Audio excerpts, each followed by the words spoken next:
to sell. Just simply make a phone call. Donley has traveled all over the country to pick up collections. Just call and talk to the people at Donley Auctions at 815-923-7000. Donley Auctions is your trusted partner in turning your collections into cash. DonleyAuctions.com. On February 24th, President Trump will deliver his State of the Union address to Congress. Mr. Speaker, the President of the United States. And AM 560 The Answer is throwing a viewing party, and you're invited to join us for dinner at the Meridian Banquets and Conference Center in Rolling Meadows. Enjoy dinner before the speech, and then watch the speech with AM 560's Dan Proft, Sean Thompson, Jeannie Ives, Amy Jacobson, and John Anthony. Tickets are on sale now at 560theanswer.com/party. Sponsored in part by Stephen A. Leahy with Opum Tax Advocates. It's February 4th, and this is your Fox Daily Snapshot. Today is World Cancer Day. Use this day to raise awareness about prevention, detection, and treatment of cancer. Also on this date,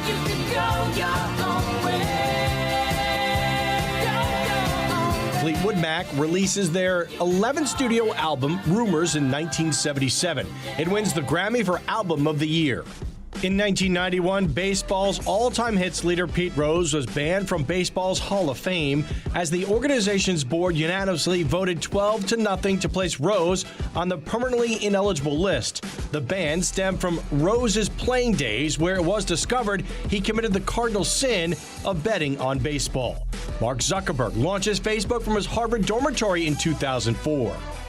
If it's your birthday today, you share it with civil rights icon Rosa Parks, born in 1913. I'm CJ Papa. That's your Fox Daily Snapshot. Do you see yourself traveling, working part-time, or moving somewhere warmer when you retire? Hi, I'm Nolan Webster, your local Chicagoland Edward Jones financial advisor, and I want to help make your retirement goals a reality. Let's talk about where you are, where you want to be, and how we can get you there. Together, we can plan for the expected and make sure you're ready for the unexpected. Call me at 224-801-6107. That's 224-801-6107. Or visit edwardjones.com to get started today. Edward Jones, member SIPC. The following is a paid political announcement. Stay tuned for a special message from Angel Dad Joe Abraham about his daughter Katie. Put yourself in my shoes. I just spent my first Christmas without Katie. My daughter was murdered by an illegal immigrant Governor Pritzker protected. Imagine her final breaths, knowing that you would have given your life for hers, but you didn't have the chance. Put your child in Katie's shoes. Think of the unfulfilled dreams, the unrealized joys, and the permanent loss. I'm not a political guy, but when politicians unleash violent criminals, we all need to get involved. We can do better, and we must do better. Ted Dabrowski would have protected Katie, and he'll protect your children the way I wish someone had protected mine. I'm Ted Dabrowski, and I approve this message. If you're purchasing a new home or refinancing your existing home, you need to call Team Hochberg, your trusted local lender. Corey called to consolidate his debt and was so happy with my advice, he left me this 5-star Google review. Quote, I was looking to pay off debt, so I reached out to David after listening to his radio show. David called me personally and walked me through my options. He shot it straight. There was no beating around the bush or pushing me to sign anything. If any of my family or friends need anything related to a mortgage, I'll give them David's number because you can't get better or more honest service. Thanks, Corey. I strongly encourage everyone to check out our close to 600 5-star Google reviews from listeners like Corey. Team Hochberg helped Corey and thousands of radio listeners, but we can't help if you don't call 855-563-2843 or visit 56david.com. That's 855-563-2843 or visit 56david.com. Atlantic Coast Mortgage, Equal Housing Lender, NMLS 643114. If stairs in your home are becoming difficult, there's a practical solution, and it doesn't have to come with pushy salespeople. Access provides dependable stair lifts designed to help you stay safely in the home you love. No gimmicks, no overselling, just honest guidance, quality equipment, and professional local installation. We'll explain your options, work within your budget, and let you decide what's right at your pace. For a straightforward, no pressure, free in-home consultation, call 630-616-6249 or visit allaboutaccess.com. This President's Day, Pure Talk is honoring Jackson and Lincoln by offering unlimited talk, text, and plenty of data for just $25 a month. Meanwhile, Big Wireless is honoring Benjamin Franklin by charging families hundreds of dollars for the same 5G service. What's up with that? Ben Franklin wasn't even a president. When you switch to Pure Talk, you'll be in business with an American wireless company that supports our vets in a big way and keeps all their customer service in this country. That's important. And you'll be on the same towers the big carriers use, so you'll get the same 5G service without the inflated price. So hang on to your Benjamins and switch to Pure Talk for a Jackson and a Lincoln. No contract, no hidden fees. Dial pound 250, say Mike Rowe, and you'll get 50% off your first month when you switch. That's pound 250, Mike Rowe, for an American wireless company that is truly unprecedented. Pure Talk. With over 50 years of precision tooling, that's a lot of job shop work and custom parts. And it's why Bruscher Machining is the go-to CNC turning and machining company in Chicagoland. If you have a custom project, whether it's a single prototype or a short-run production of a few thousand pieces, give them a call today for your free custom quote. 630-876-1661. That's 630-876-1661. Or visit BruscherMachining.com. That's BRUCHER Machining.com. They also provide heat treating, balancing, plating, and surface coating, welding and fabrication, plus project management. Bruscher Machining guarantees to consistently deliver high-quality parts and solutions on time for reasonable prices. Yeah, everyone says that, but the proof is in the tooling. Stop by to meet their team of seasoned pros and tour the facility located in West Chicago. To learn more about how CNC machining can turn your tough project into an operational reality, contact Bruscher Machining today for your free custom quote. 630-876-1661. 40,000 people. That's enough to pack Wrigley Field. I'm talking about 40,000 people who realized hip and knee surgery wasn't their only option. There has to be another way. Guess what? There is. They found it at QC Kinetics, an alternative to surgery. I know this because I've met these patients. They are moving better and hurting less thanks to QC Kinetics' advanced regenerative treatments. Surgery isn't always the answer. Do your research and talk with my friends at QC Kinetics. They offer natural treatments backed by real science. They will activate your body's natural healing power. Safe, natural, non-surgical. Osteoarthritis only gets worse, so don't wait. Get started this month. 40,000 people can't be wrong. Before you choose surgery, talk with QC Kinetics and tell them Dan Prof sent you. That's me. Call today, 312-827-6261.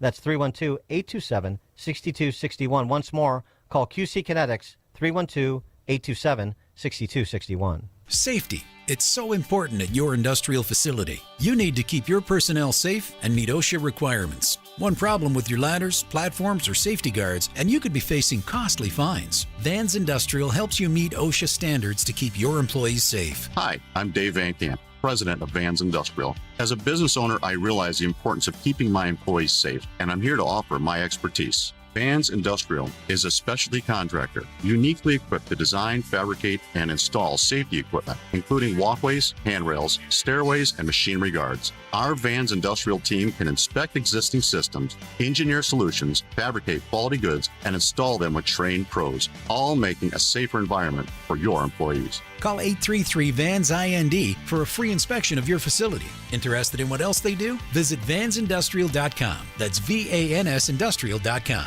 Quality craftsmanship since 1964. Hey there, Chicagoland. Jeff here from Jeff Buys Your House. For many homeowners, winter can feel overwhelming. There's big bills, unexpected situations, or the stress of owning a home you no longer want. But here's the good news. You don't need to wait for warmer weather to make a change.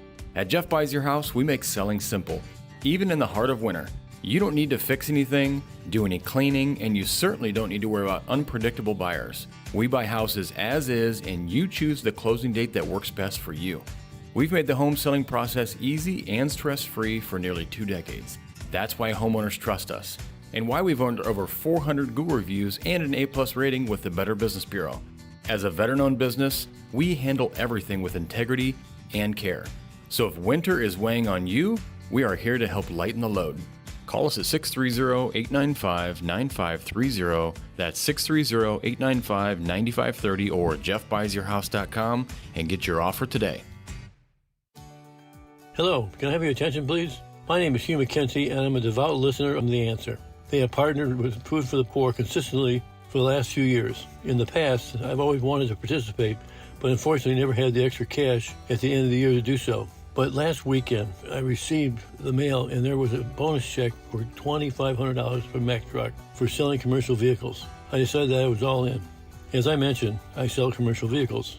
Everything from Mack, Volvo, Hino, Isuzu, new and used. I've been selling for over 30 years in the Chicagoland market. Call me at 630-918-9400. 9534. Or check me out on the web. Google my name, Hugh McKenty.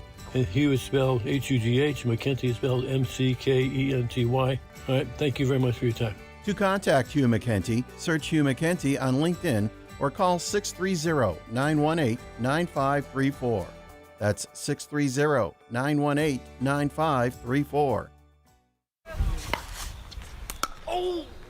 If you're over 65 and struggling with knee pain, Joint Relief Institute offers a guaranteed way to treat it. It's non-surgical and often covered by Medicare and private insurance. It's JRI's Joint Arthritis Treatment, knee lubrication placement that's so accurate it's 100% guaranteed and can relieve your knee and shoulder pain in 10 minutes or less. Book your risk-free consultation today and get back to walking, golfing, pickleball to cycling without pain or medication. Call 708-315-6800. Meet the provider, get an x-ray and joint consultation. Why wait? JRI has treated over 30,000 Chicagoans and performed over 400,000 procedures. You could be next. Over 5,000 five-star Google reviews can't be wrong. Stop living in pain. Call the Joint Relief Institute today, 708-315-6800, or visit jointreliefinstitute.com. Locations in Glenview, Oak Brook, and Orland Park. That's 708-315-6800 for the Joint Relief Institute. Medicare and most private insurance plans accepted.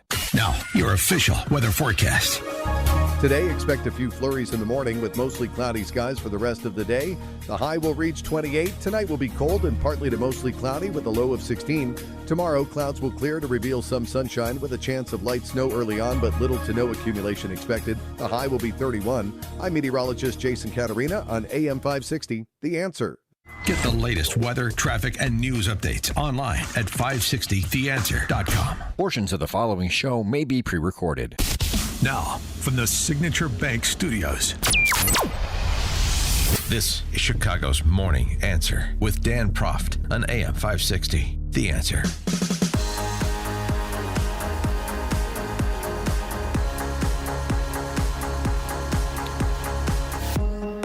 Top of the morning, Dan Proft here. I resisted the temptation to spend too much time on the emanations from Hollywood during the Grammys self-congratulatory award show on Sunday evening.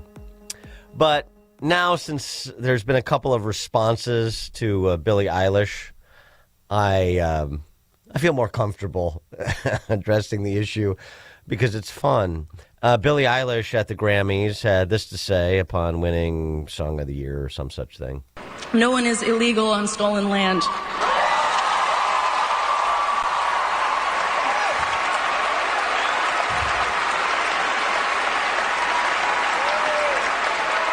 And so powerful.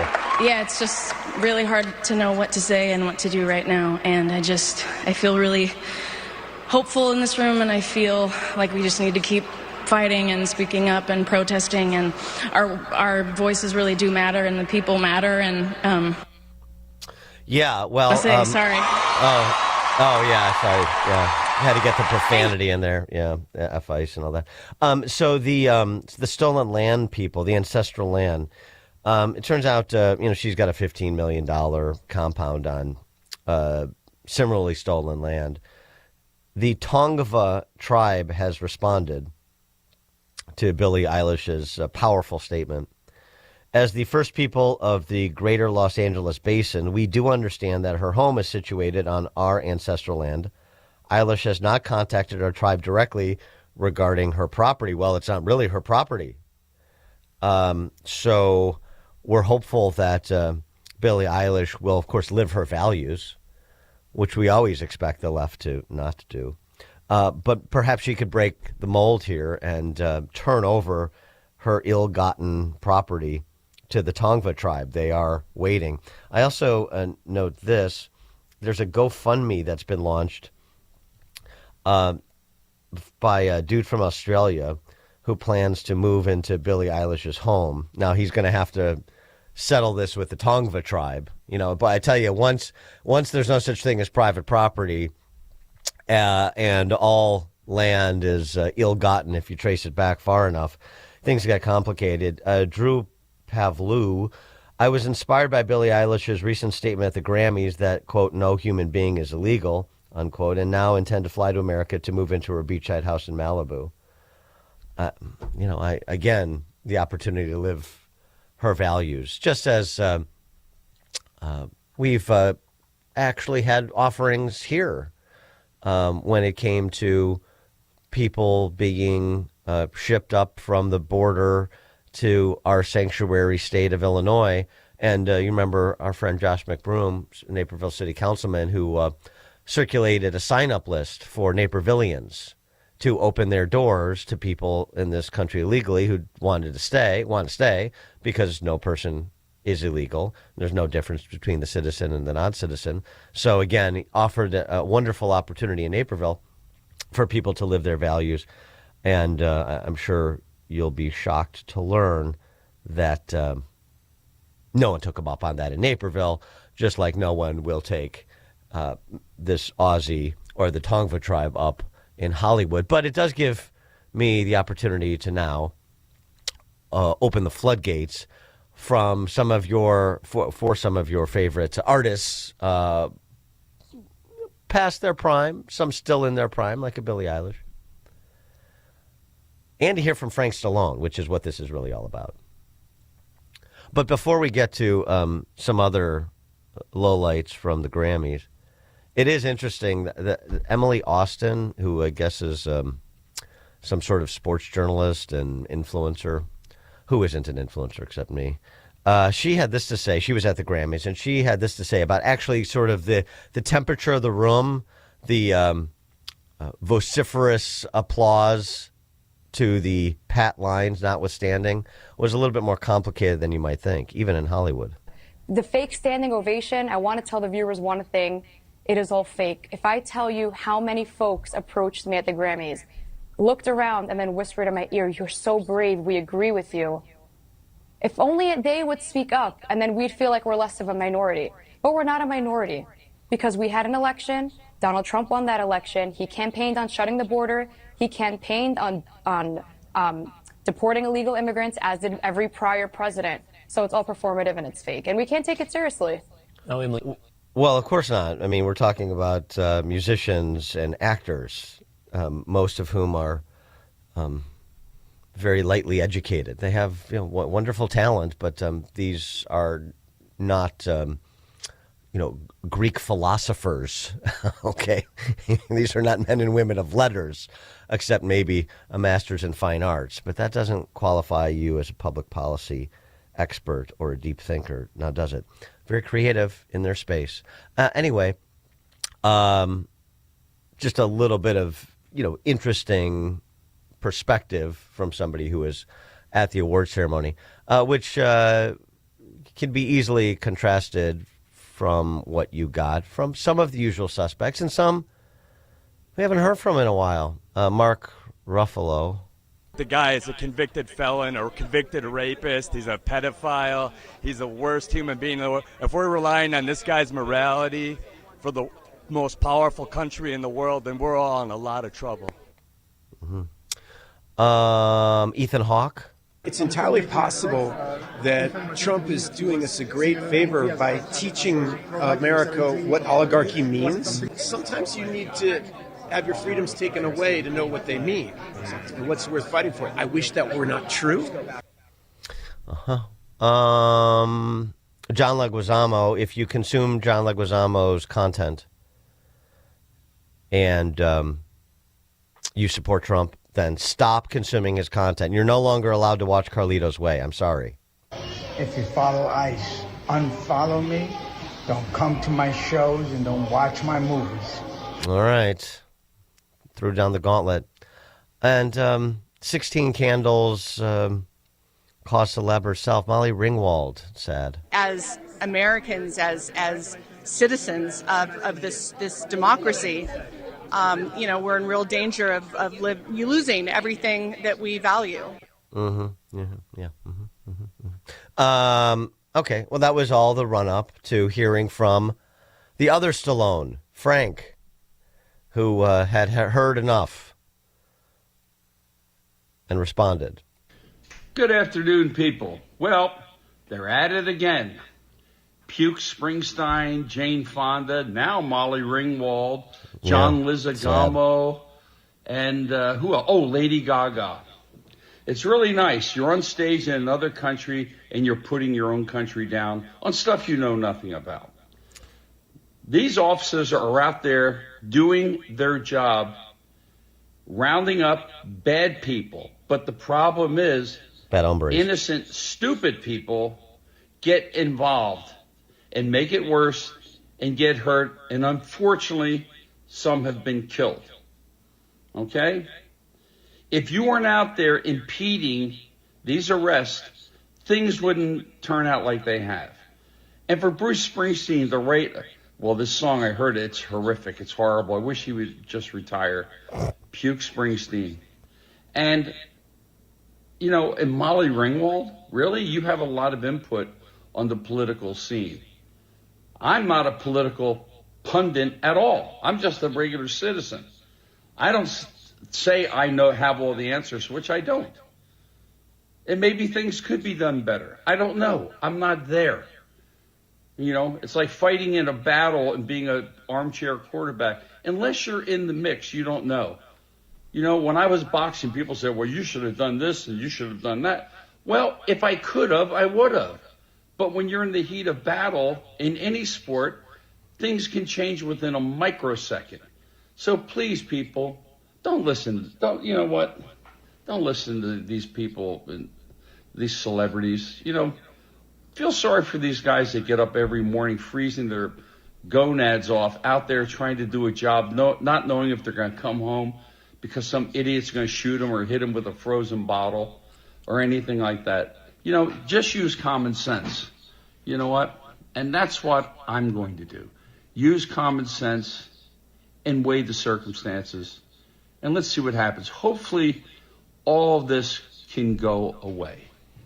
God bless you all. Please stay safe. All right. How about that? Frank Stallone, the voice of reason from Hollywood, Frank Stallone. Maybe he deserves an honorable mention or even an appointment to be one of Trump's ambassadors to Hollywood, along with Voight and Gibson and Frank's brother. Don't you think? That's good work there. Oh, by the way, in terms of what Emily Austin was saying, in terms of what people voted for and where they're at on this issue. Yeah, the polling, some of it may be distasteful to some, but the polling on this, as recent as this week, Signal poll, 73% of Americans say entering the U.S. without legal permission is breaking the law. A quarter of Americans are just completely lost the narrative, obviously, but it's still a supermajority. Almost 3/4 get it. 2-to-1 margin support deporting those here illegally.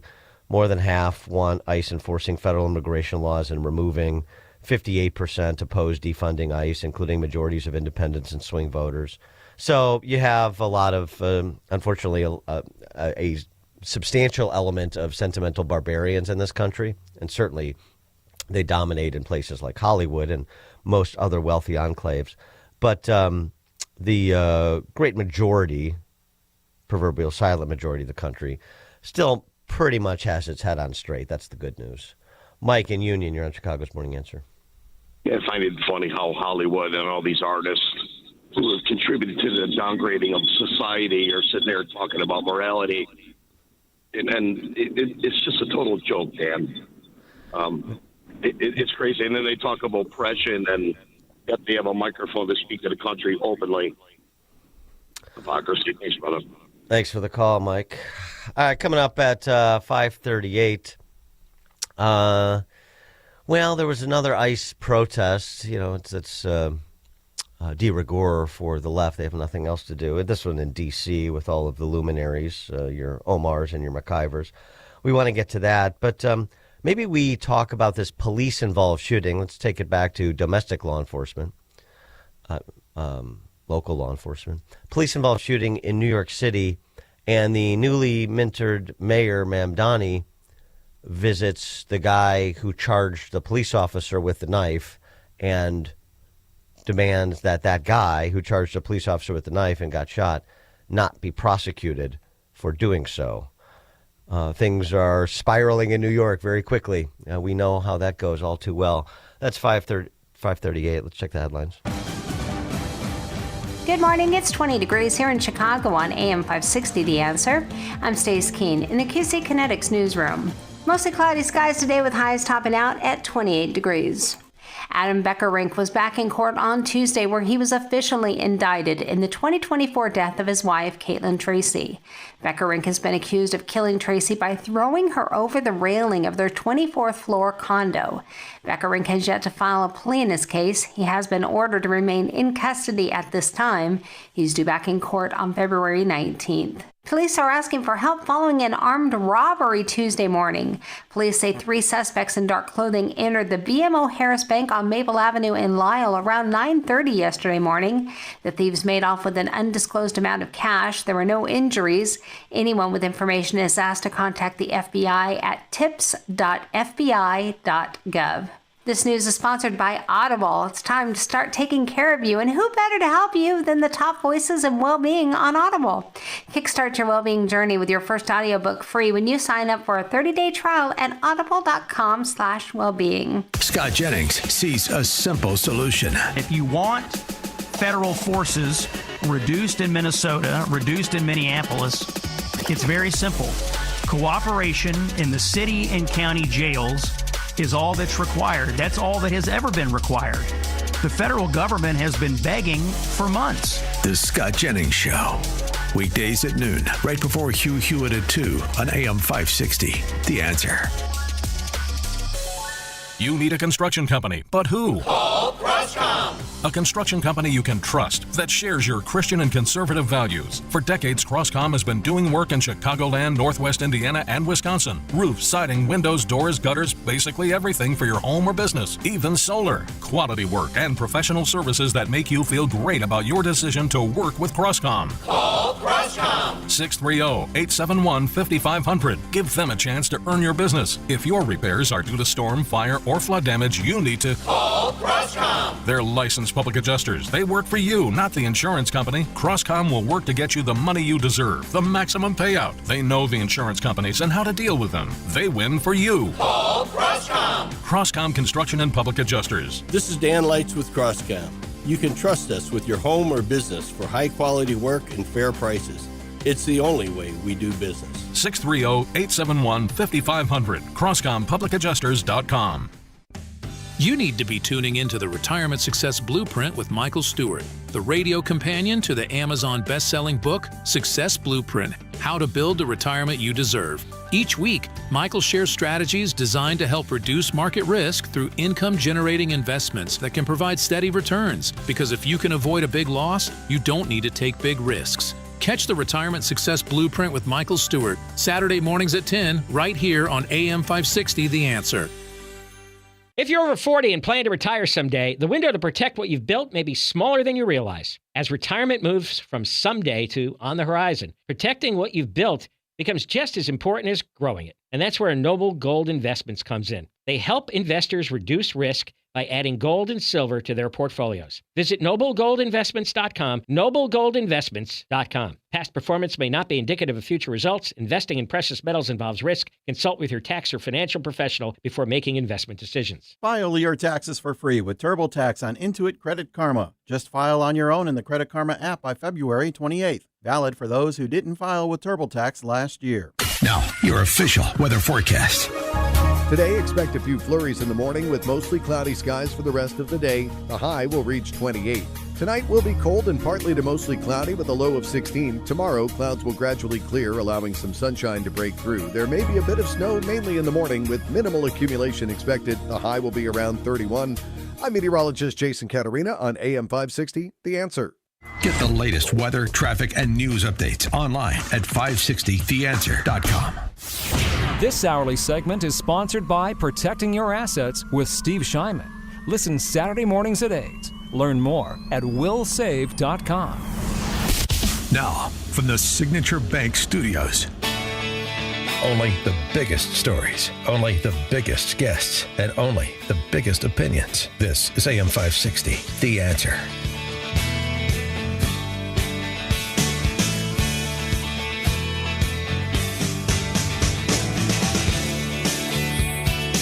Top of the morning, Dan Proft here. So, Jabez Chakraborty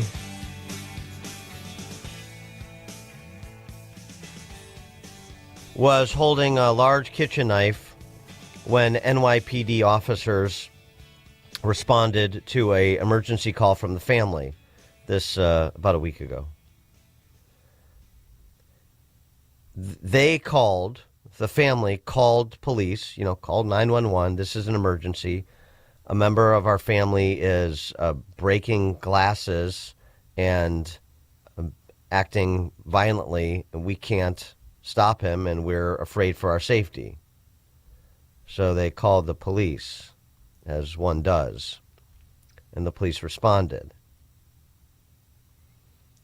And when police entered the home, he came out of kitchen or back area of the apartment with a knife. And this is how that went. This is from police body cam. I'm so glad ICE is getting body cams in Minneapolis and soon the rest of the country. Baba, no! Hey, put the knife down! Put the knife down! Put the knife down! Put the knife down! Put the knife! Move! Put the knife down! Put the knife down! Put the knife down! Put the knife down. You heard how many times he said it. The assailant comes at the officer with his gun drawn as he is saying that. The officer is backing up.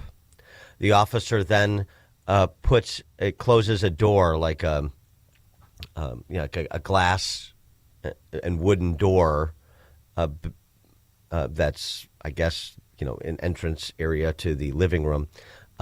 Closes that between them to try to, provide separation. So he's de-escalating, he's retreating.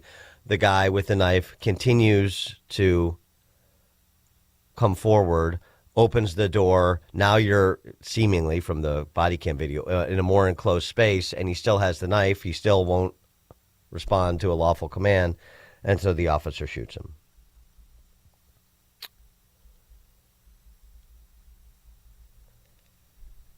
He is in critical but stable condition, so it looks like he's going to survive, thankfully. And Mamdani, the commie, went to visit him in the hospital. No, not the officer. The guy with the knife who charged the officer. And as you said, I spoke with the Chakraborty family, and I visited Jabez in the hospital. And there is no family should have to endure this kind of pain. That's an odd thing to say.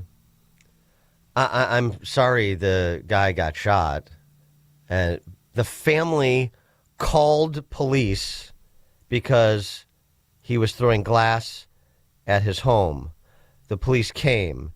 The woman you heard when the police entered and he said, put the knife down, the cop did. The woman is trying to get him to put the knife down too. He won't. He rushes past her as he is pursuing the officer. And as I mentioned, the de-escalation, the retreating and so forth. And the response from the mayor of New York, first of all, that he feels the need to respond to this matter, which strikes me as rather straightforward. Secondly, that he goes to visit him in the hospital. And third, that no family should have to go through this sort of pain. He is calling on the Queens District Attorney, Is Mamdani, to not prosecute this individual because he is mentally ill. Fascinating. I don't know the particular background of this individual. There hasn't been much reporting other than the assertion that he suffers from some sort of mental illness. Perhaps that's true. I don't know what Mamdani knows, if anything more than what we know. And yes, you would think that it is bizarre for a guy with a knife to charge an officer with a gun. That strikes me as terrible judgment. Maybe there's a mental illness issue. I don't know if the family communicated anything about that or communicated something along those lines to police on the 911 call. We don't know any of that yet. It hasn't been reported, but yet Mamdani has made this diagnosis. And at the end of the day, even if he has a mental health issue or was experiencing a mental health episode, what do you want police to do? You called us. What do you want us to do? You didn't believe that you could control the situation. You couldn't address this mental health episode. If you want to call a social worker and not the police, well, go ahead. When you call the police, what do you want him to do in the situation? He de-escalated. He retreated. And you're going to make this officer out to be the bad guy in the case? 312-642-5600 if you want to give us a call or text on the matter. Mark in Oak Lawn, you're on Chicago's Morning Answer. Hey, Dan, thanks for taking my call. Another great show. You know, you had a stat on the other day about all the illegal crimes by illegal aliens, Tennessee versus Illinois. And it was interesting because, like you said, Tennessee is twice, Illinois is twice the residents of Tennessee. And I think it was like, I'm guessing it's this 20,000 some, crimes committed by people. You talk about an invasion, and Illinois won't even report any of those crimes because they want to hide everything from all the citizens. And boy, the more you can reveal that, talking about other states, and I was shocked when I heard that number. It really was 24,000 crimes by illegals. And what do they do on top of that, Dan? They eliminate the police. You know, they don't want the police. So, you know, all the illegals can just do whatever they want, and it's a license to kill. Thanks for the call, Mark. Yeah, I mean, there's no indication in this case that we're discussing that the individual is here illegally. Don't know. On the matter, just as a quick aside, on the matter of Tennessee's reporting on the number of crimes and the categories of violent crimes committed by people in this country illegally residing in Tennessee, we don't have that data here because under the sanctuary state law enforcement is not allowed to inquire or ascertain citizenship status of people who commit crimes in Illinois. But I mean, if you want to do some extrapolating, right, we have nearly 2 times the population of Tennessee, as was mentioned. We have, according to Pew Research, 500 to 550,000 people residing in Illinois in this country illegally. So you would expect that it would be a multiple of what Tennessee experienced. That's a lot of victims and and families victimized, isn't it? All preventable crimes. Just going back to this New York case, though, you wonder why people are fleeing big cities. So initially, when he just got the story that the police encountered an individual wielding a knife, grateful to the first responders who put themselves on the line each day to keep our community safe, he gave the pro forma statement. That was Mamdani's initial statement. But the family was outraged that the police they called shot this guy wielding the knife. So once the family decided that this was not a good shoot, then the mayor did a 180, went to visit him, and now is leaving, hanging the police officer and the department by extension out to dry. Leadership. There's your visionary neo-Marxist leadership. Family said, why is the mayor applauding officers, per his initial statement, who recklessly almost killed our son in front of us? And you want to be a big city police officer? Are you sure? Just speaking of what's happening in these metropolitan centers, the city proper, not the metropolitan areas as much. There's definitely a distinction. The urban doom loop. Joel Kotkin, who's a academic over at Chapman University, we've had him on the show many times. Very interesting guy. Like sane Democrat, like some of the guys that we talked to from Liberal Patriot. He's like a little bit left of center, but he sees the lunacy of what cities are doing to themselves, and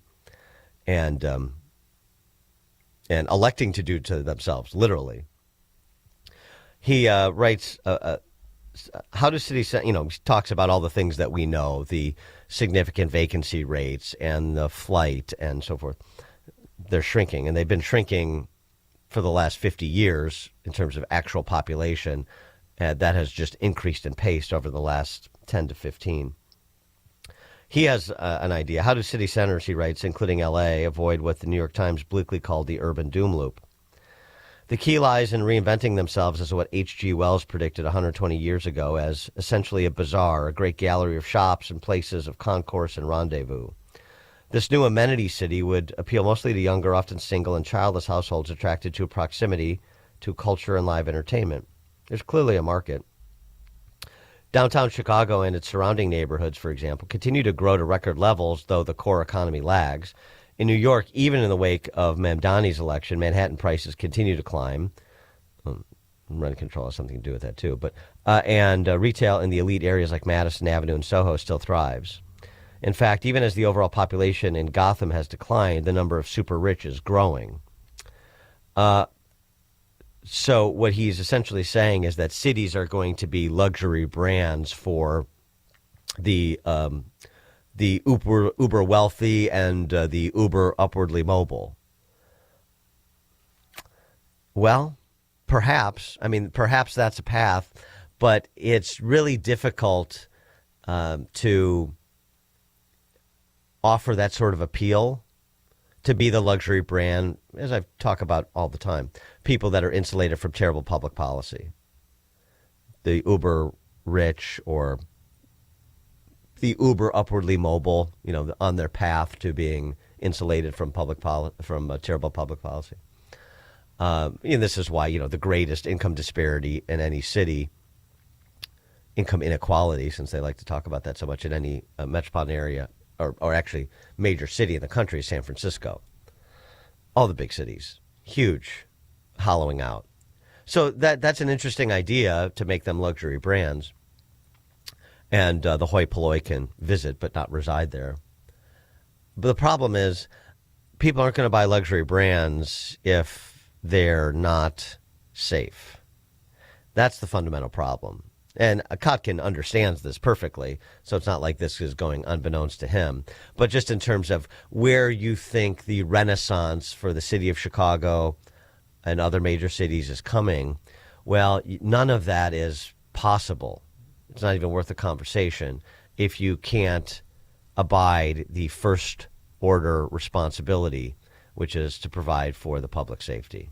And in these big cities, under mayors like Mamdani and BLM Brandon and Karen Bass and so on and so forth, well, that's not happening. And, they're still in defund the police mode. They've just bolted on, abolish DHS. George in Naperville. Yes, Dan, maybe Mamdani's upset that the police brought a gun to a knife fight. He appears to be. Thanks for the call, George. Just one more big city mayor while we're on the topic. I thought this was kind of entertaining. The other Brandon, the other big city Brandon, big city, quote unquote, Baltimore. Baltimore's got a race hustler named Brandon, too. And he had a presser the other day. I guess he's getting peppered over the cost of this taxpayer-funded SUV he's being carried around in. And he doesn't like the questions. Don't ask him about the cost of the cars that he prefers to be carted around in. It's racist. We'll just stop you right there. We get it. We understand that your station has this severe right-wing effort underway. We get that. But you also, you guys are dragging this thing out and also not including all the facts. A vehicle that was purchased in 2023 is not the same price as 2025, right? You have to understand that reality. When you look at, I'm talking, you can listen to and let me talk, please. We heard your question. You've asked the same idiotic question now for 3 months. We understand that when you look at a base price for SUVs, base price of SUVs now are, as you know, between $90,000 and $100,000. You're talking about a police vehicle with police equipment on it added on top of that vehicle. It's very simple. And when you look at, these are not astronomical costs, right? You guys in your station in particular would never ask the President of the United States how much the beast costs. You wouldn't do that. You would never do that. This is ridiculous. Let it go. We looked at the cost for Governor Moore as well. His car costs about $78,000 to $80,000, and he drives across the state. Governor Hogan's car cost $70,000. Now, again, that was bought when he was in office. That's a long time ago. And I also would. Inflation calculator, it still didn't cost $100,000, and you didn't answer the question. I did answer the question. Just because you didn't get the answer that you wanted in your racist slant, that's one thing. But what I will say to you again is there it was. There it was, racist land. I mean, she's just asking a question. You know, you need an SUV that costs $170,000. It's all souped up, got all the fixins. And, the governor drives around in a car that's less than half the cost of that, and the previous governor and so forth. He went on to say, that the car that we were driving around in was 5 years or 6 years old. I mean, you can't be seen in some raggedy-ass SUV. You got to get the new state-of-the-art deal. You're the mayor of Baltimore.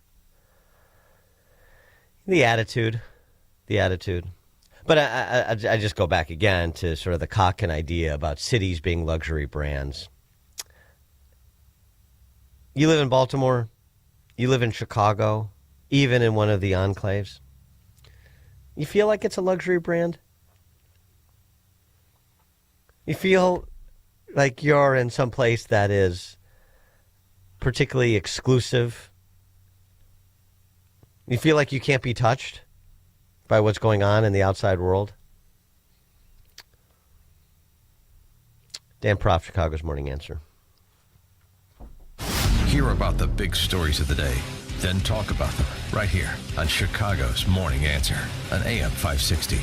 The Answer. Sign up for the AM 560 Answer Advantage to get early alerts on event ticket sales, special discounts, and contest opportunities. Sign up today at 560theanswer.com/advantage.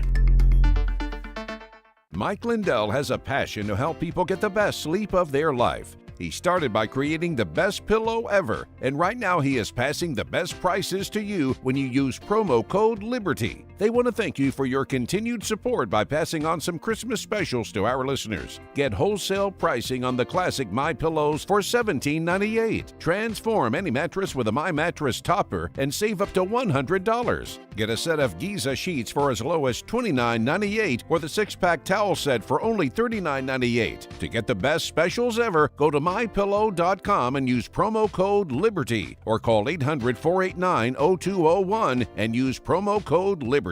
These offers won't last long, so call 800-489-0201 or go to MyPillow.com and use promo code LIBERTY. Rest easy remembering that MyPillow products come with a 10-year warranty. Call today, 800-489-0201, promo code LIBERTY.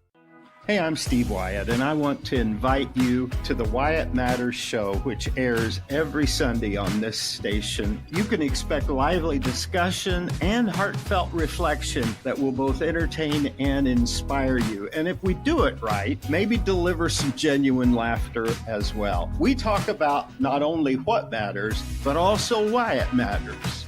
Wyatt Matters. Sunday morning at 6 on AM 560. The Answer.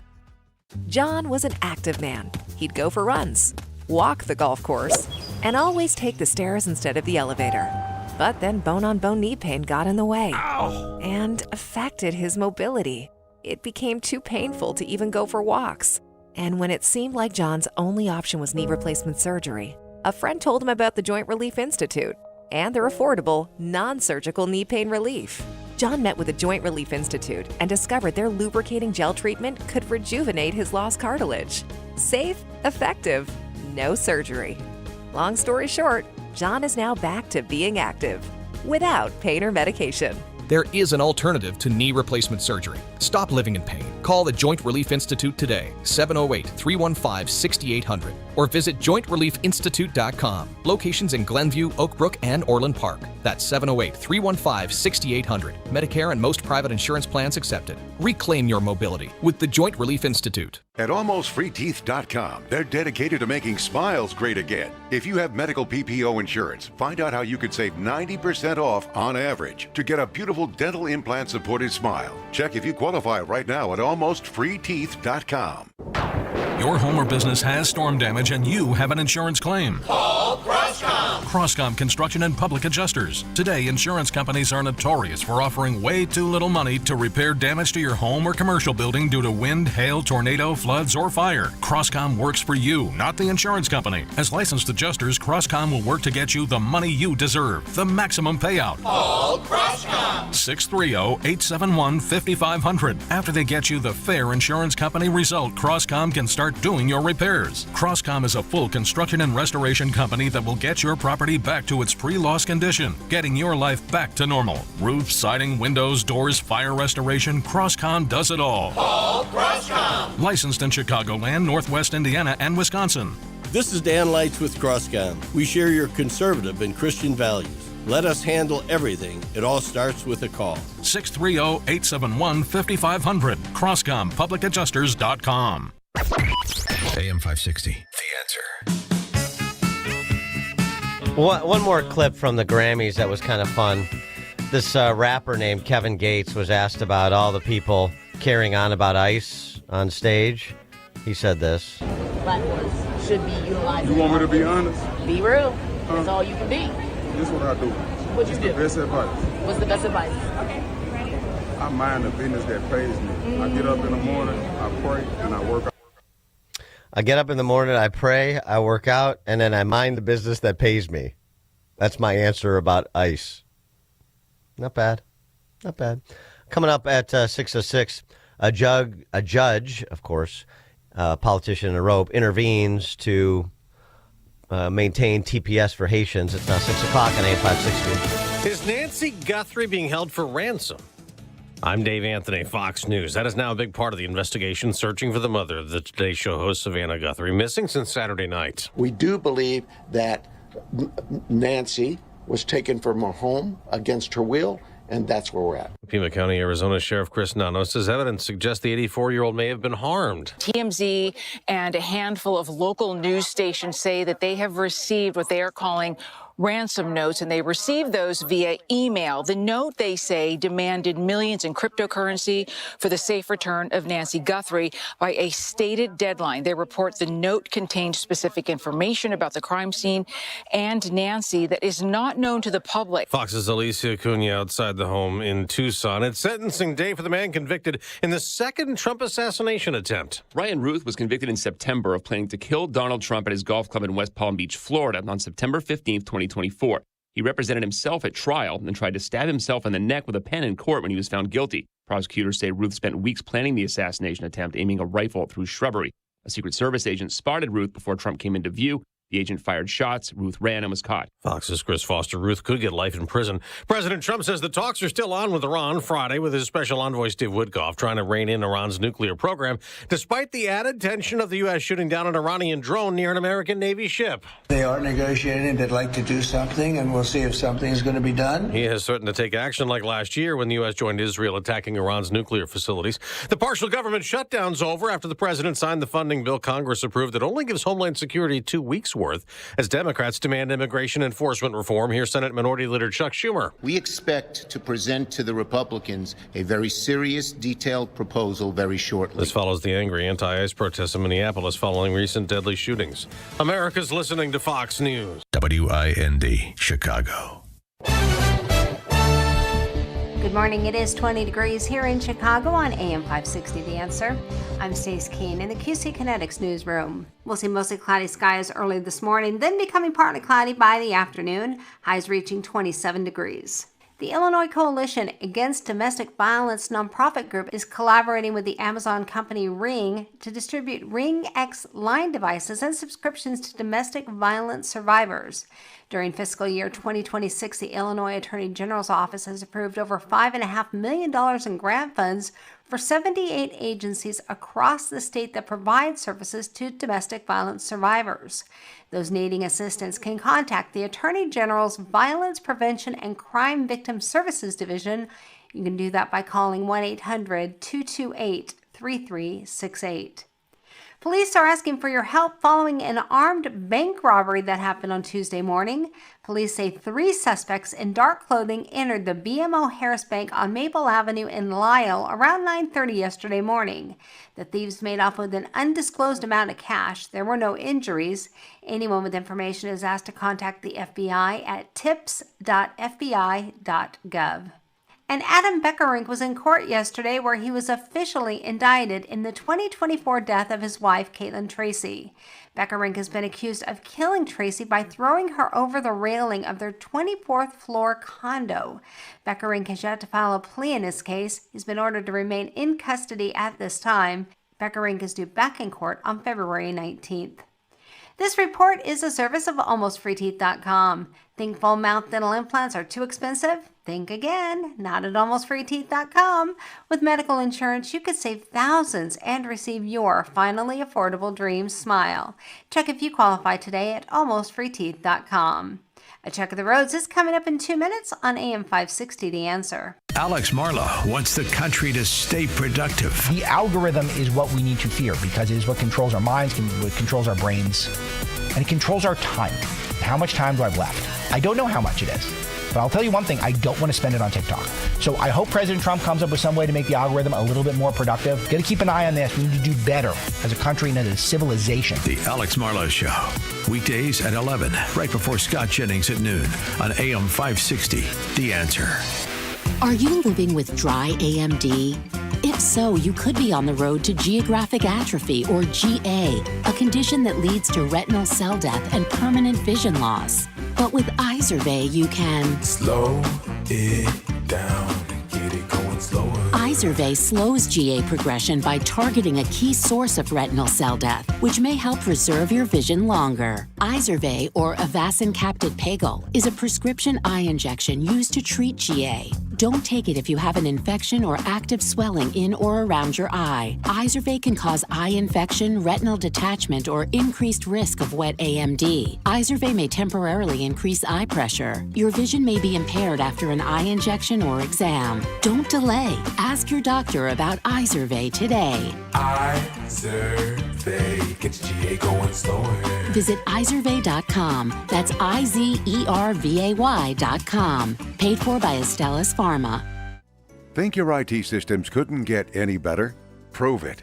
Take the Access One $10,000 challenge. For companies with 25 to 500 employees, we'll conduct a free, confidential risk assessment based on NIST or CIS regulations. If your systems and processes are 100% compliant and we can't find a single improvement opportunity based on the regulations, we'll write you a check for $10,000. For over 30 years, Access One has helped Chicagoland businesses strengthen cybersecurity, streamline IT operations, and reduce costs through managed IT and cloud solutions. Ready to take the challenge? Schedule your free confidential risk assessment. Visit accessoneInc.com/challenge or call 800-654-1555. Certain terms and conditions apply. See details online.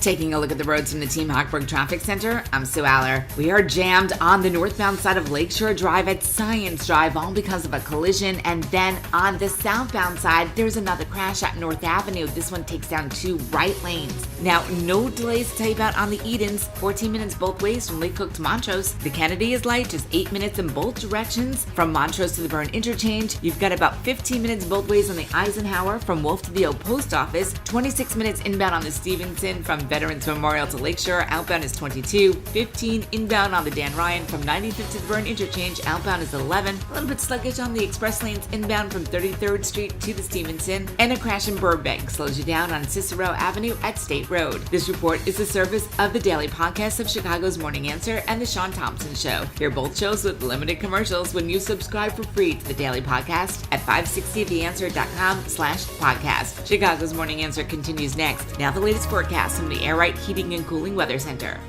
Today, expect a few flurries in the morning with mostly cloudy skies for the rest of the day. The high will reach 28. Tonight will be cold and partly to mostly cloudy with a low of 16. Tomorrow, clouds will gradually clear, allowing some sunshine to break through. There may be a bit of snow, mainly in the morning, with minimal accumulation expected. The high will be around 31. I'm meteorologist Jason Catarina on AM 560, The Answer. Get the latest weather, traffic, and news updates online at 560theanswer.com. Now, from the Signature Bank Studios, this is Chicago's Morning Answer with Dan Proft on AM 560, The Answer.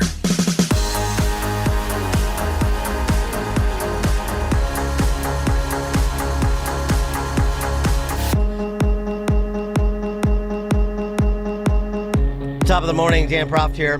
Before we get to the matter of temporary protected status for Haitians, yesterday we began, it's a process, it's a creative process, so it can't be completed at one show. Work in progress. We're trying to come up with a proper acronym for the male version of the awful. Male impersonators who behave like awfuls or raffles, angry white leftist females. Angry white female leftists. Got to get the order right for the acronym to work. Angry white female leftists, awfuls. Rich angry white female leftists, raffles. What is the male analog for the male impersonators? You know, think the men of River Forest. Or Wilmette, Hinsdale. Hopefully that will spark some creativity. We had a bunch of contributions. I don't know that we've settled on anything yet. I got this from a friend of mine last night. I believe this to be the leader in the clubhouse right now. This is my friend Keith from St. Charles Country Club. That's how I know my friends, by the country club or golf club they belong to. His offering, Geld. Grading, elitist, limp, dong. What do you think about that? Geld. You know, it conjures gelding. Grading, elitist, limp, dong. I like that. Now, we had a couple of others, too. I mean, just to, again, if you want to contribute, thinking about, this is important because I think I take credit for this show helping to popularize awful and raffle. I take credit for inventing it. You know, such that the New York Times had a report on its usage a few days ago. So we have to have the male analog. Let's see, from text yesterday, just to offer some other suggestions. Awful, angry white female impersonator leftists. Okay. All right. Let's see, what else do we have here? This is not too user-friendly, so I've got to scroll a little bit. Flames, female liberal adjacent male eunuchs. Mm-hmm. Not bad. Flames, awfuls. There was another one, Deweys, like Joe Scarborough. Think Joe Scarborough. That's another example of the category that we're trying to generate a moniker for. Deweys, D-U-W-W-I, Dewey, dudes under woke women's influence. Not bad. That's not bad. But I'm still, and I think there were a couple of others, but you get the gist of it. So see if you can beat Geld. Grading, elitist, limp, dong. Not bad. Okay. 312-642-5600 if you want to give us a call or a text on that topic. Or this one. Speaking of awfuls, Anna Reyes is a federal judge. Seriously. She is a Biden nominee and appointee, Senate confirmed, of course. It's a Biden administration. She is Uruguay born. She is, I think she was the first openly LGBTQIA2S plus plus plus plus plus plus plus plus plus plus plus plus plus plus plus plus plus plus judge in the D.C. Circuit. What an accomplishment. And this ruling that she issued on temporary protected status for Haitians in this country legally under temporary protected status, emphasis on the T in that acronym, temporary. Just to give you a sense of where she's coming from, she is the same person who told DOJ lawyers that Christ would welcome trans military members. From a transcript on the matter, what do you think Jesus would say to telling a group of people that they are so worthless that we're not going to allow them into homeless shelters? Do you think Jesus would be, sounds right to me? Or do you think Jesus would say, WTF, of course, let them in? I don't think Jesus would say WTF. She's also, of course, stilting the case here. This was about men pretending to be women in like female battered women shelters. And she's not being particularly honest, which is not a great quality for a federal judge. So that's who we're dealing with in the matter of the temporary protected status for Haitians in this country, about 350,000 of them, whose legal status was set to expire yesterday. She wrote that DHS Secretary Kristi Noem doesn't have the law or facts on her side, and that it is, quote, substantially likely, unquote, that Noem has, quote, hostility toward non-white immigrants, unquote. She's racist. It's racist.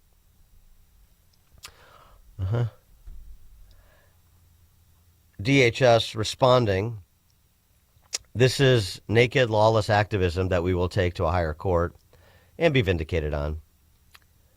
Haiti's TPS was granted following an earthquake that took place 15 years ago. It was never intended to be a de facto amnesty program, yet that's how previous administrations have used it for decades. Temporary means temporary, and the final word will not be from an activist judge legislating from the bench. That's right. The president has the power here through his duly appointed representatives, like the Secretary of the Department of Homeland Security. That's right.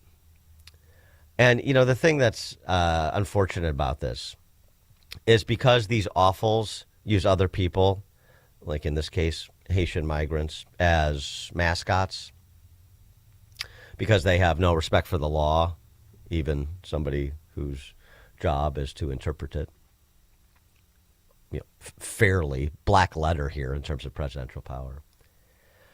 You have people that we would otherwise be inclined to protect, at least on an individual basis. People that could make a colorable claim for asylum in this country. I mean, with Haitian being this hellscape, warlordocracy. We've talked about this for years with our friends from Food for the Poor, of course. We've and you, our listeners, have sent money down there to help feed people that are starving, kids that are starving in Haiti. So there is great compassion for and empathy with decent Haitian people. And this is why I've said before on this show, and I think most people agree, that I don't want America to stop being a place of asylum for people seeking to flee political or religious oppression. And there are people in countries in our hemisphere that can make a colorable claim. But when you do what the left has done, you do things en masse, you send tens of thousands of people from third world countries to overrun small communities in the Midwest, as we documented extensively during the last campaign cycle and into last year after the election in Wisconsin and Ohio. I'm not going to play Please Don't Eat the Cats. But because they do that en masse. They bastardize temporary protected status program into, as exactly per the DHS statement, a de facto amnesty program. You just stay in perpetuity. You just beat the compassion and empathy and consideration out of well-meaning people. It's unfortunate. It's unfortunate for our country. It's unfortunate for these people. But this is happening at the hands of people like Anna Reyes, not at the hands of people like Donald Trump. I would rather we look at that population of roughly 350,000 Haitians, and we have the manpower to go through and assess their asylum cases on an individualized basis or family basis. But of course, we have a scarcity of resources when it comes to doing things like that, because we have to deal with the lawlessness inflicted upon this country by the past administration and the lawlessness that is being inflicted on ICE agents and CBP agents and the federal government and representatives of the federal government in every metropolitan area where they are engaged in enforcement activity. And so the same old story. The people that we're intending to help actually suffer the most at the hands of the people who say they represent those people. It's really sick. These people are really sick. They have no regard for anybody else. None. As I said, the biggest lie of the left, the biggest lie the left tells repeatedly is that they are their brother's keeper, and that's what animates them. They are exactly the opposite. Other people are just cannon fodder to them, the means to political ends. That's it. So they will lose on appeal, and those Haitians will go. Not on February 3rd, but they're going to go. And they're going to go back to a terrible place. And that saddens me. But it saddens me as much that we have people like Anna Reyes who are held up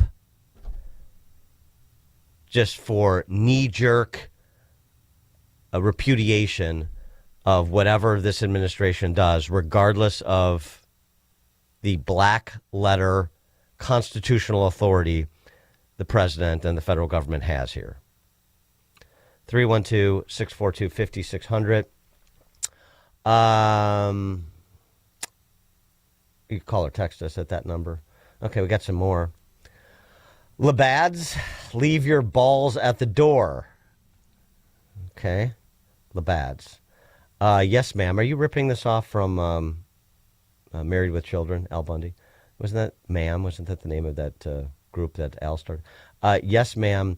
Yellow estrogen secreting modern asexual adult male. That's a mouthful. Clam. Caucasian liberal affluent male. Clams. Offals and clams. Whelms. White elite leftist male. That's good. Thank you for all these texts. I appreciate it.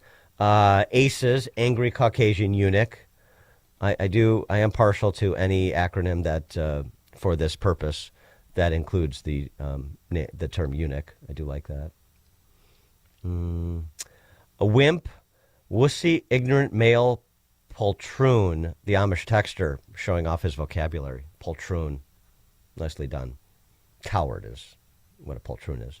Wimps, though. Wussy, ignorant male poltroon. Let's see. Wessams. Whatever she says I am. Okay. Mike, Southside, you're on Chicago's Morning Answer. Hey, morning, Dan. The one guy stole mine, but I got wimps. Woke, impotent males preaching socialism. Woke, impotent male preaching social. Okay. All right. Good. All right. Thanks for the call, Mike. My male Karen acronym is NOBS. No balls. Okay. All right. No, there's a lot to choose from. I think I'm still partial to grading elitist limp dong, because as much as I like eunuch, I like the use of the word dong too. I mean, who doesn't? Just a postscript on what we're talking about here with respect to the Haitians. So it's not just Anna Reyes; it's these Johnny-come-lately Congress humans, these awfuls. There it is. Like Lauren Gillen from New York and Frederica Wilson from Florida that are using this opportunity to preen on behalf of this downtrodden population. You know, just using them as what awfuls do, as mascots. Suburban awful Lauren Gillen. Sending these people back to Haiti is basically a death sentence. And that's why we were asking the administration to open up their hearts and to extend this TPS. Mm-hmm. And Anna Reyes made the point that these individuals are not criminals. They are, some work in professions she mentioned, whatever. Okay, even if I stipulate to that doesn't matter, Your Honor. And I use that phrase sarcastically. It doesn't matter. First of all, we know just from news stories that all of those individuals here have not complied with the law. There have been Haitian migrants arrested, this just in, as with every other immigrant population. So that, if you get arrested, you commit a crime and you're in temporary protected status, that should be automatic ejection. It's just common sense. But let's say that the overwhelming majority are professionals. That's not the basis for temporary protected status. That's not the basis for asylum, that you're a professional and you have abided the laws of this country. You have a legal designation until you don't. It's the same conversation we have with people who come here illegally and say, well, I came here illegally, but, I'm a hard worker and I have not committed any other crimes. Great. But that's not the standard for you to be able to legally reside in this country. For example, under the asylum laws, you have to make a credible claim that you would suffer political or religious persecution if you were returned to your home country, or if you're seeking entrance into this country. That's the standard. All this other stuff is sophistry. I'm sorry. Dan Proft, Chicago's Morning Answer. It's news, opinion, insight. This is Chicago's Morning Answer on AM 560. The Answer. The following is a real-life story from Trinity Debt Management. I had a lot of credit card debt, and it stressed me out. But what I thought was a solution turned out to be a problem. I kept hearing ads about debt settlement that seemed too good to be true. And actually, it was. When I called, they told me to stop paying my bills. That didn't sound right to me at all, so I hung up. Later, I found out that debt settlement is bad, real bad. Then I learned that there is a right way to pay off your credit cards. It's called a debt management program from the great team at Trinity. Trinity had a plan. In the end, I paid off my bills, I saved thousands, and I even improved my credit score. If credit card debt has you down, call Trinity at 1-800-990-6976. My name is Heather. Please forget debt settlement and remember Trinity Debt Management. 1-800-990-6976. You know what really keeps me up at night? It's the criminals feel more and more bold. They have no fear of any consequences because there are none. So I did what anyone with a family should do. I called Goldilocks. They're not just some cookie-cutter security company. Goldilocks has been protecting Chicagoland homes and businesses for 4 decades, 40 years. And they actually listen. Their technician comes out to the house. He takes a look at what you need to make your house a smart home with a security system you can monitor from anywhere. It's built specifically for me and my family. Motion sensors, smart locks, cameras, monitoring, all customized.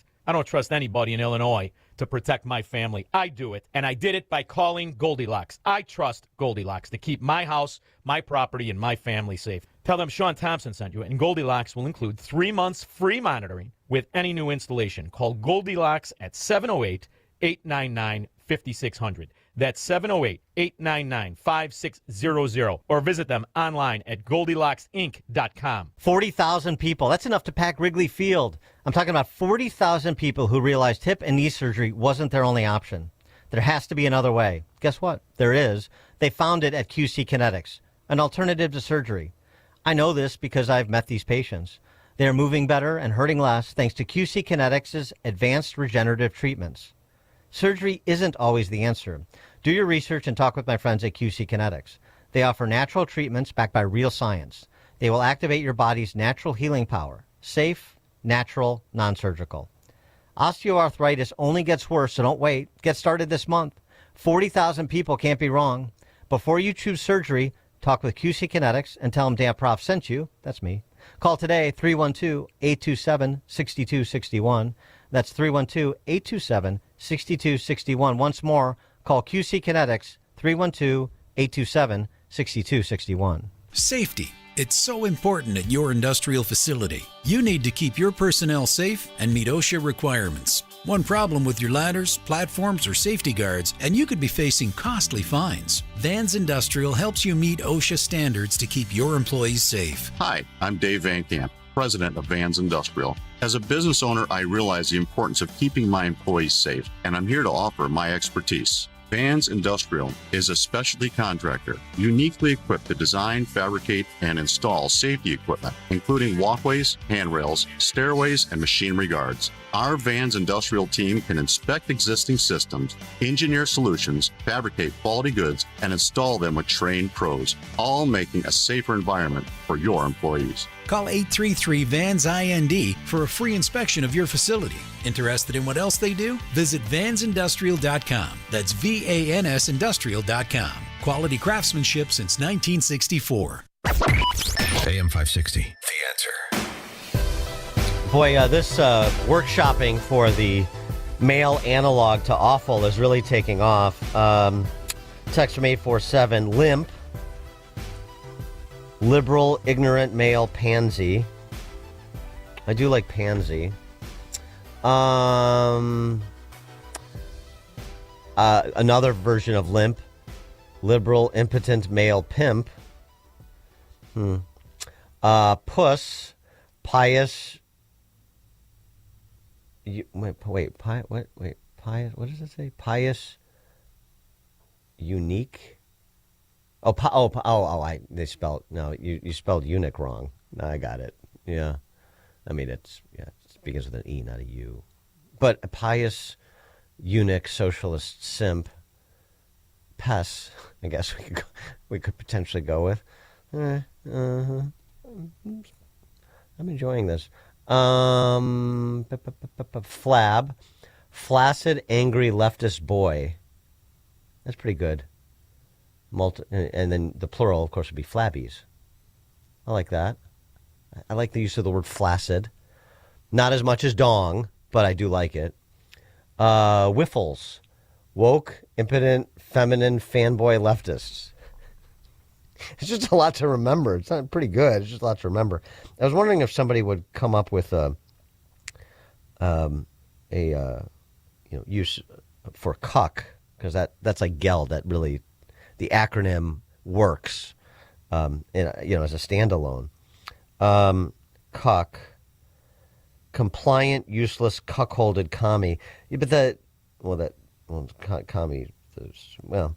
But you can't have the word in the acronym, or the acronym in the a spam, smug, passive aggressive, micropene. That's a good use of the word micropene. I have to give that spam. Spam. Let's see what else we got here. Well, I could do this all morning. Dumbs, defenestrated useless male boobs. Some of this is not safe for terrestrial radio. Let's see. I got a lot. Dolts, deluded, owned, loyalist to Soros. Let's see. What's a swap? Swaps, squat while urinating pea hats. It's graphic. Pretty good, though. 219 in the 219. Swaps. Squat while. One more. Then we're going to have to do some other things on the show today. Misfits, male impersonating soft feminist trained simps. Okay.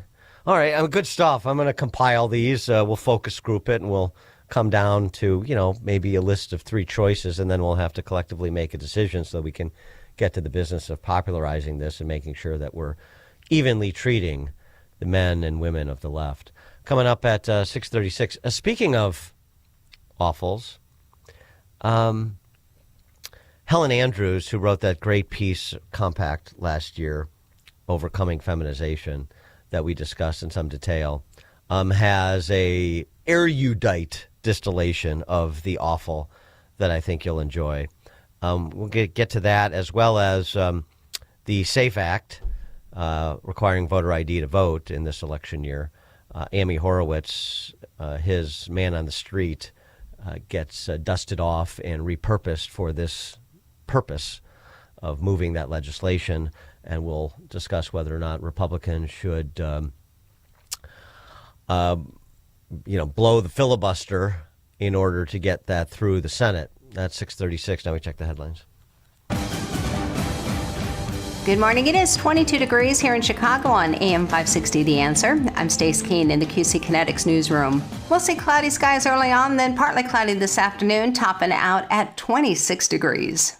Police say they now have 2 people in custody after a 12-year-old boy was hit by gunfire Tuesday evening. Police say the boy was grazed by a bullet as he was traveling inside a vehicle. The boy was transported to a local area hospital where he's listed in fair condition.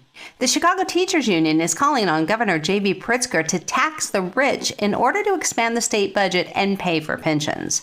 After the governor announced plans to reduce the state's unfunded pension liability by expanding the pension buyout program and transferring unexpected revenue, CTU Vice President Jackson Potter said Pritzker doesn't have to wrestle with where the revenue can come from.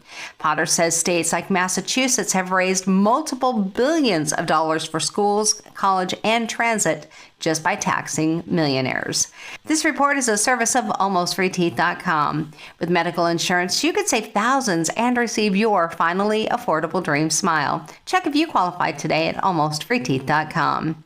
A check of the roads is coming up in 2 minutes on AM 560, The Answer.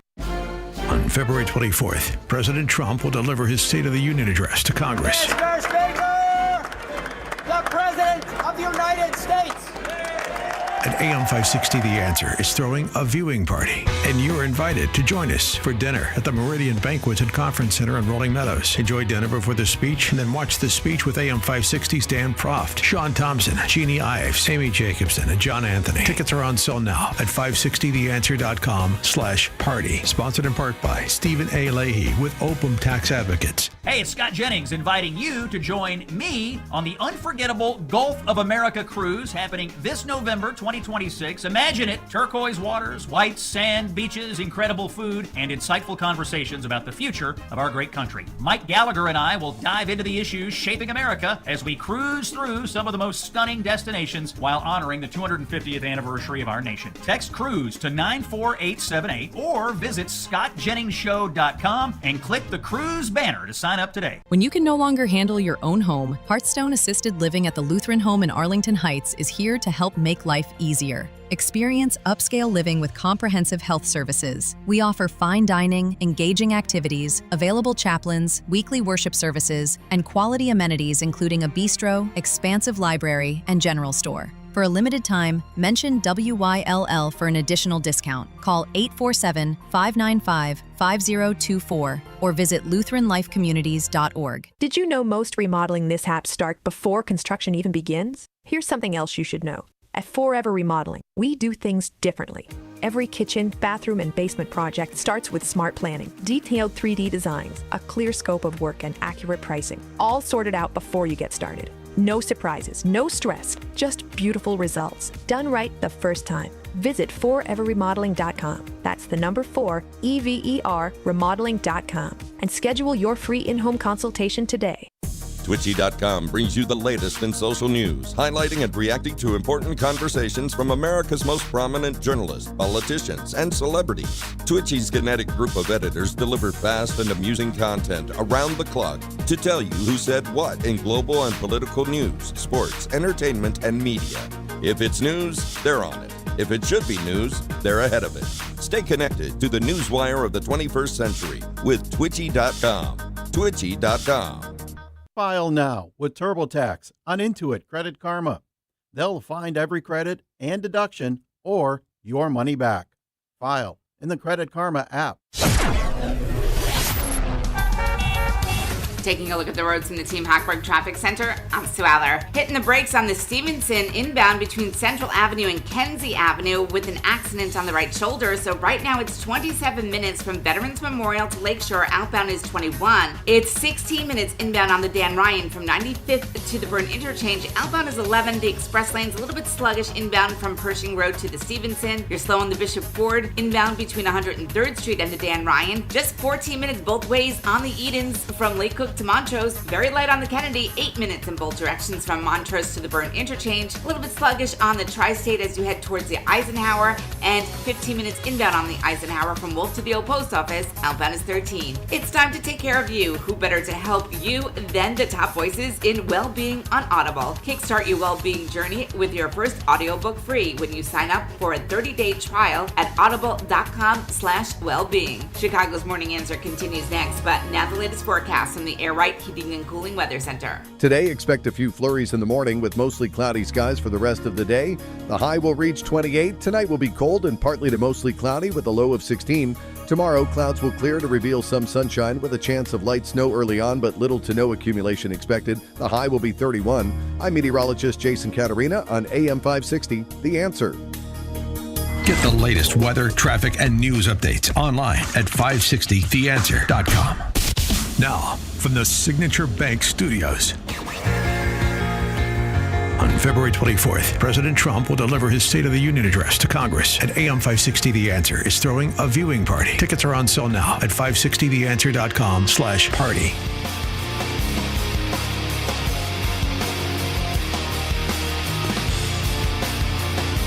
Top of the morning, Dan Proft here.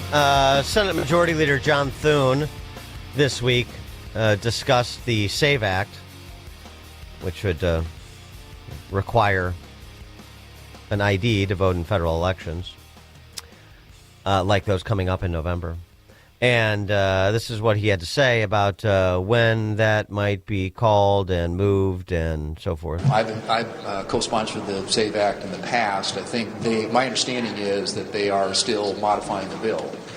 It includes right now a requirement that you be a citizen to register to vote, but it doesn't include a requirement that to vote you be a resident. So in other words, if you're going to have what we call voter ID or photo ID when somebody goes into the ballot box to vote, that's not currently covered in the bill. So that's being fixed and addressed, and I think the new bill that comes out hopefully will deal with that.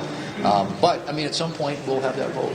I'm for it. I think most of our colleagues in the Senate are, and I don't, it hasn't had consideration in the relevant committee yet, but I know there's a high level of interest among our members in getting a vote on SAVE Act. Yeah, I mean, the problem, of course, is that Schumer has threatened to filibuster it. In fact, the attempt to include it in a deal to end the partial, fleeting shutdown of the government was a poison pill for Schumer. So here again, we come to the question of, is this the line you want to draw where you say, if you don't allow for an up or down vote, if you want to filibuster this, then we're going to exercise the nuclear option on the filibuster on this matter and throw the whole thing open. 312-642-5600 is the Chicago Morning Answer call-in and text line.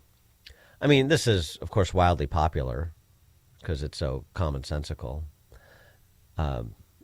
North of 80% of Americans support voter ID to vote, which is the actual standard and requirement in most overwhelming majority of Western democracies. Amy Horowitz, who's one of these fun citizen journalists, social commentators that does Man on the Street productions.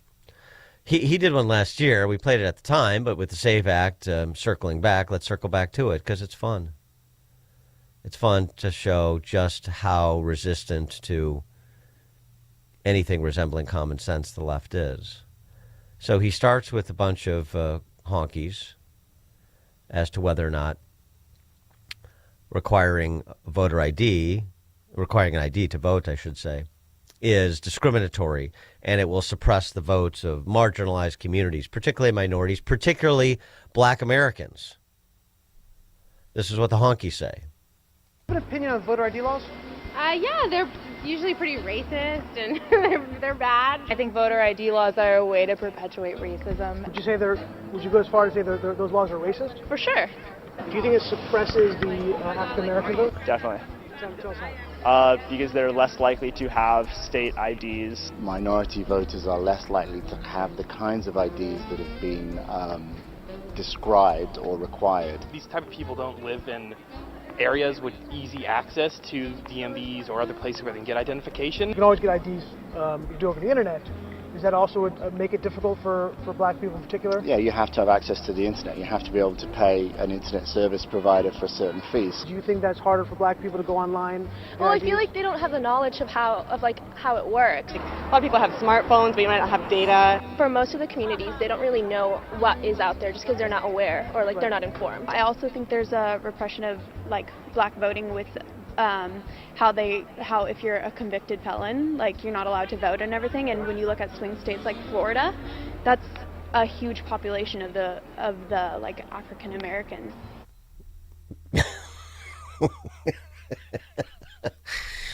And conservatives are the racists. Okay.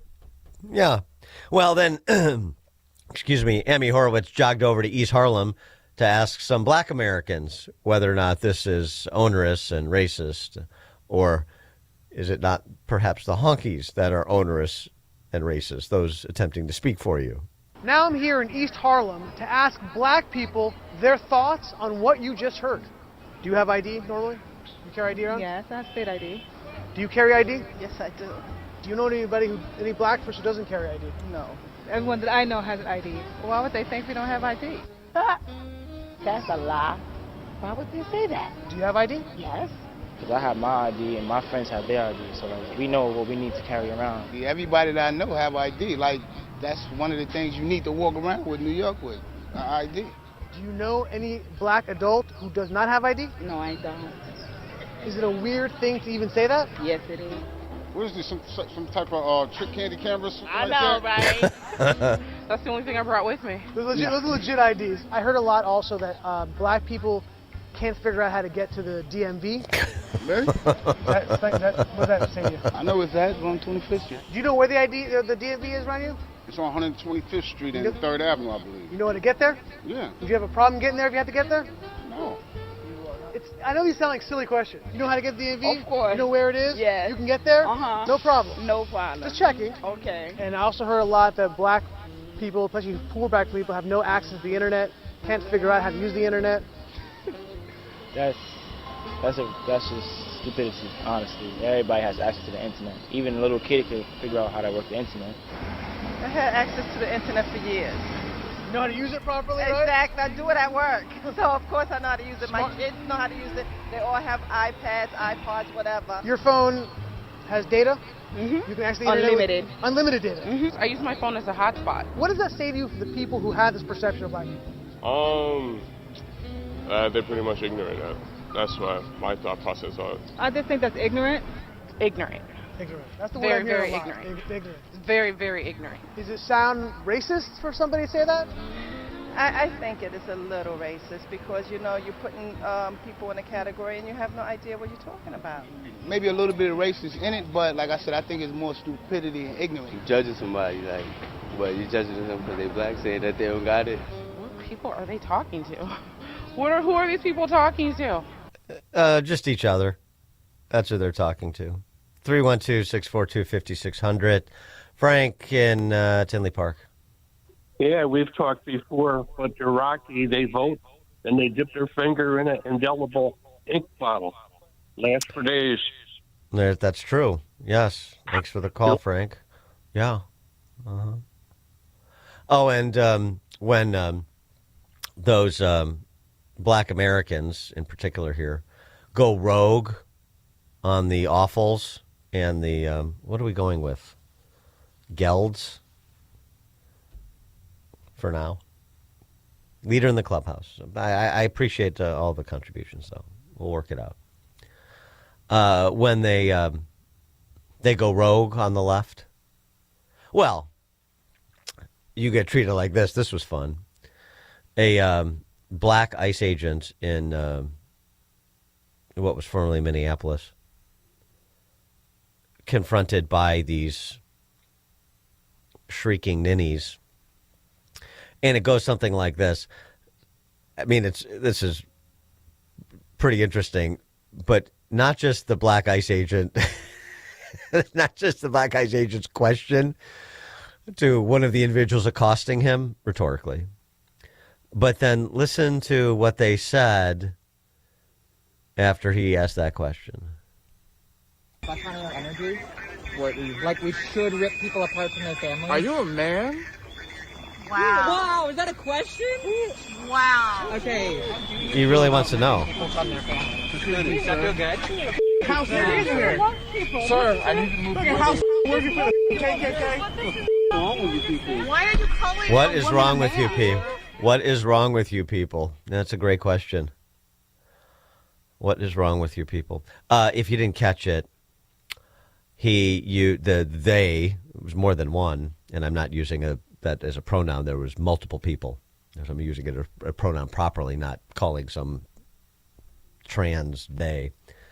He called him a profane version of the term Uncle Tom. House blank. There they are, rallying for marginalized populations. Not if you're not properly aligned and you don't know your place. You will be spoken for. Wayne, Elmwood Park. Hey, Dan, how you doing? Thanks for taking my call this morning. Yep. A few years ago, my mother passed away, and we had a house full of stuff to get rid of.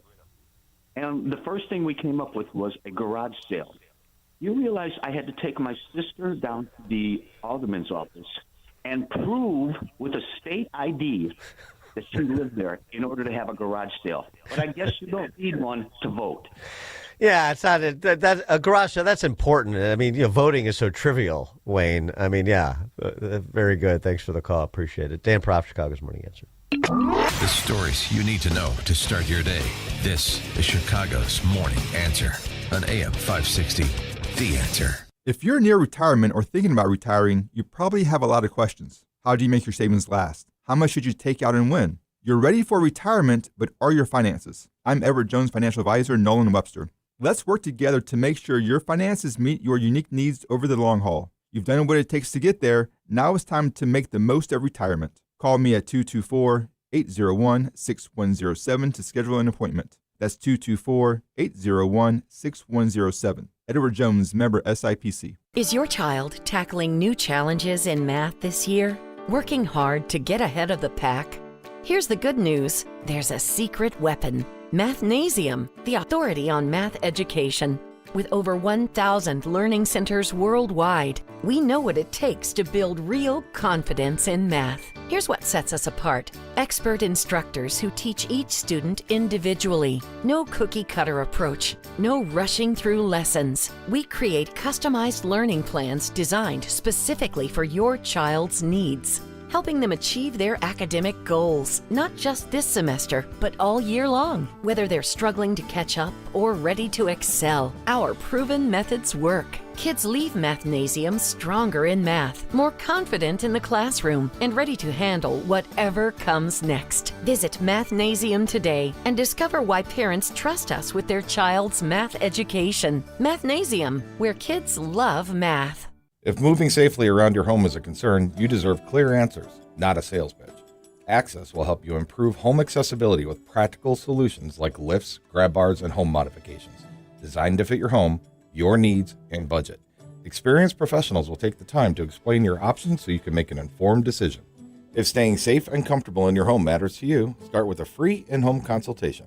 Call Access at 630-616-6249 or visit allaboutaccess.com. Listen carefully. Silver prices have experienced a historic surge, breaking above the $100 per ounce threshold for the first time, and industry experts predict silver could climb even higher. It's not too late for you to benefit from the surge in silver. Call Advantage Gold at 800-900-8000 to get our free gold and silver investment guide. Plus, you'll also receive a free copy of economist Ken Rogoff's book, Our Dollar, Your Problem. Debt is rising, currencies are under pressure, and investors are looking for real assets, not paper promises. That's why so many Americans are turning to physical gold and silver with Advantage Gold. Historically, when silver starts moving, it can move fast and aggressively. This isn't about guessing tops or bottoms. It's about understanding risk and positioning before momentum accelerates. Call Advantage Gold now at 800-900-8000 and find out how you can get a tax and penalty-free rollover for a portion of your retirement funds for 2026. Results vary. Consult your financial advisor before investing. Call 800-900-8000. That's 800-900-8000. We've all heard the news. The flu virus has mutated again.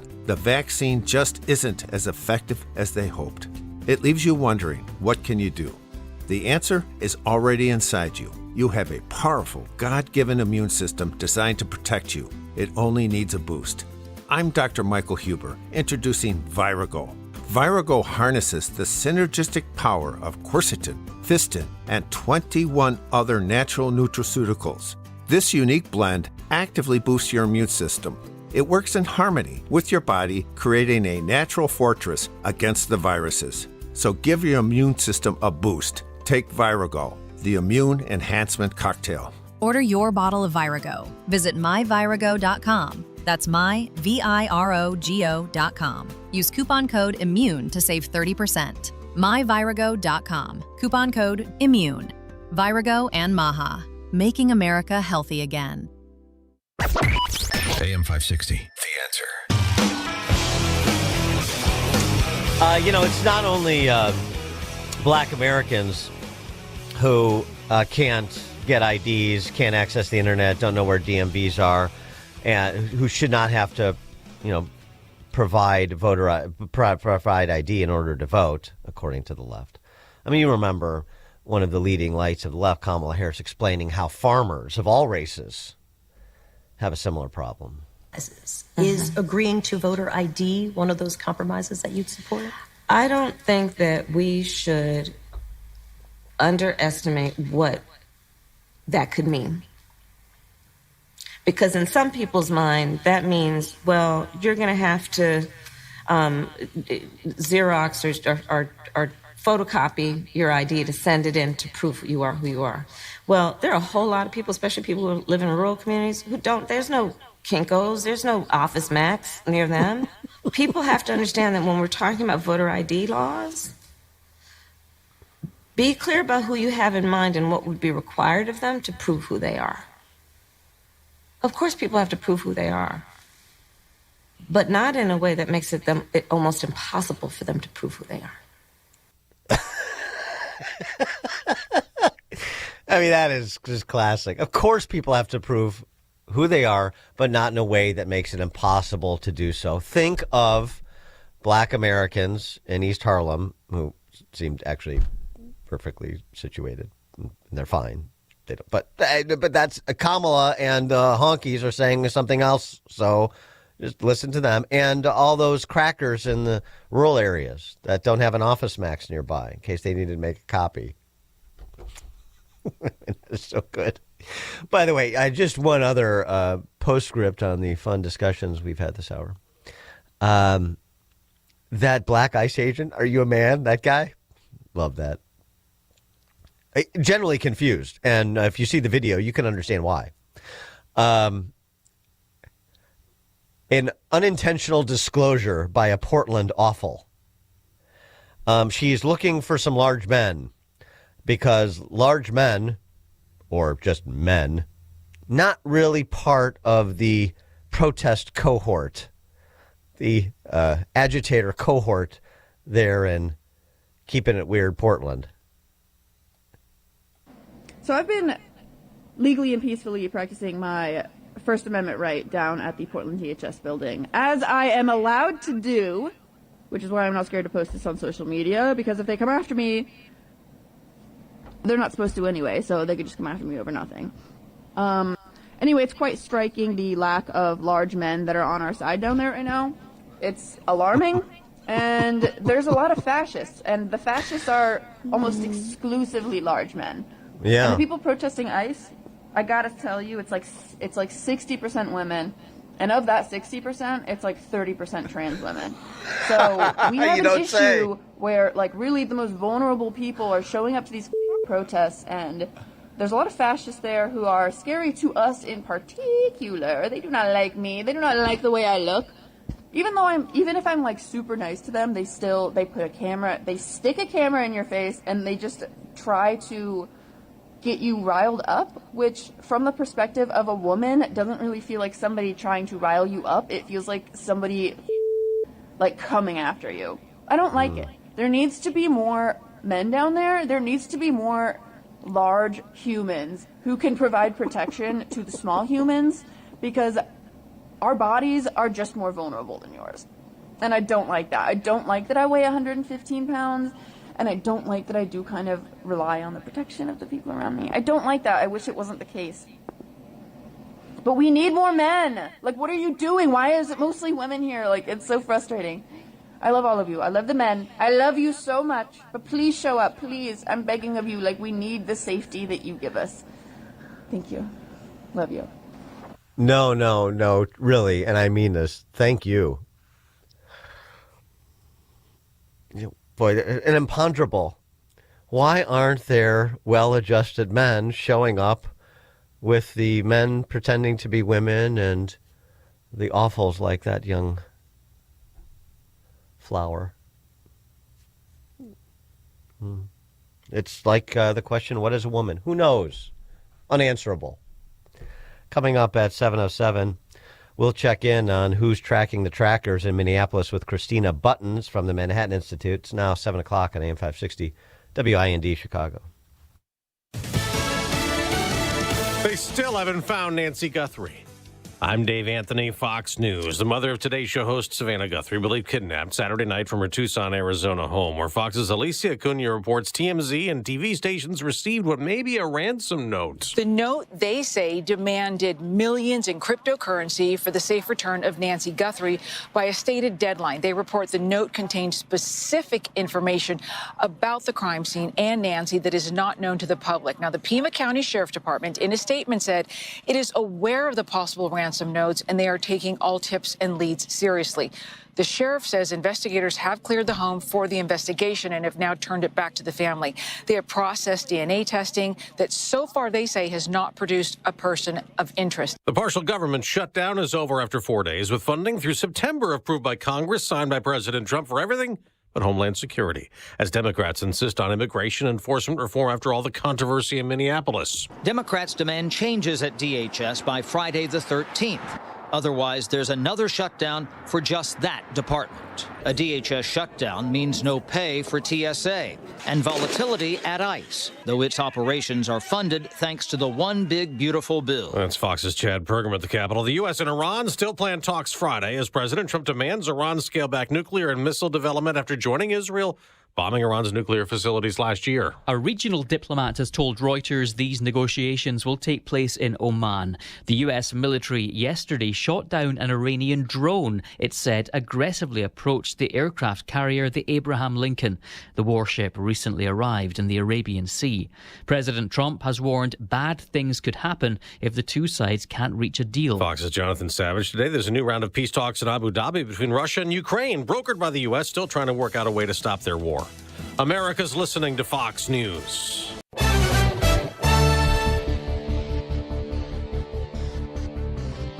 Good morning. It is 22 degrees here in Chicago on AM 560 The Answer. I'm Stace Keene in the QC Kinetics newsroom. Chicago Mayor Brandon Johnson has clarified his stance about the Cook County State's Attorney's support for his executive order directing police to refer federal immigration agents for prosecution. Jim Talamonte reports. Cook County State's Attorney Eileen O'Neill Burke posted on social media that Johnson saying her office was in complete support of his order was not true. Burke added that her office does not provide legal approval of any matter until they review it.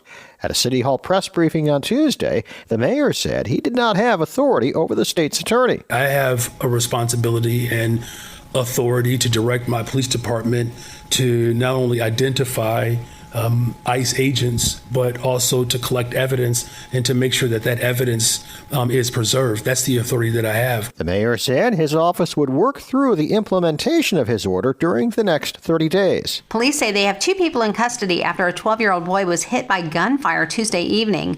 Police say the boy was grazed by a bullet as he was traveling inside a vehicle. The boy was transported to a local area hospital where he's listed in fair condition. Police are asking for your help following an armed bank robbery Tuesday morning. Police say 3 suspects in dark clothing entered the BMO Harris Bank on Maple Avenue in Lisle around 9:30 yesterday morning. Those thieves made off with an undisclosed amount of cash. There were no injuries. Anyone with information is asked to contact the FBI at tips.fbi.gov. And Adam Beckerink was back in court yesterday where he was officially indicted in the 2024 death of his wife, Caitlin Tracy. Beckerink has been accused of killing Tracy by throwing her over the railing of their 24th floor condo. He's due back in court on February 19th. This report is a service of Woodland Windows and Doors. Marvin Replacement Windows and Doors can bring your backyard right into your living space, making it seem brighter and more spacious. Visit woodlandwindows.com to book your consultation.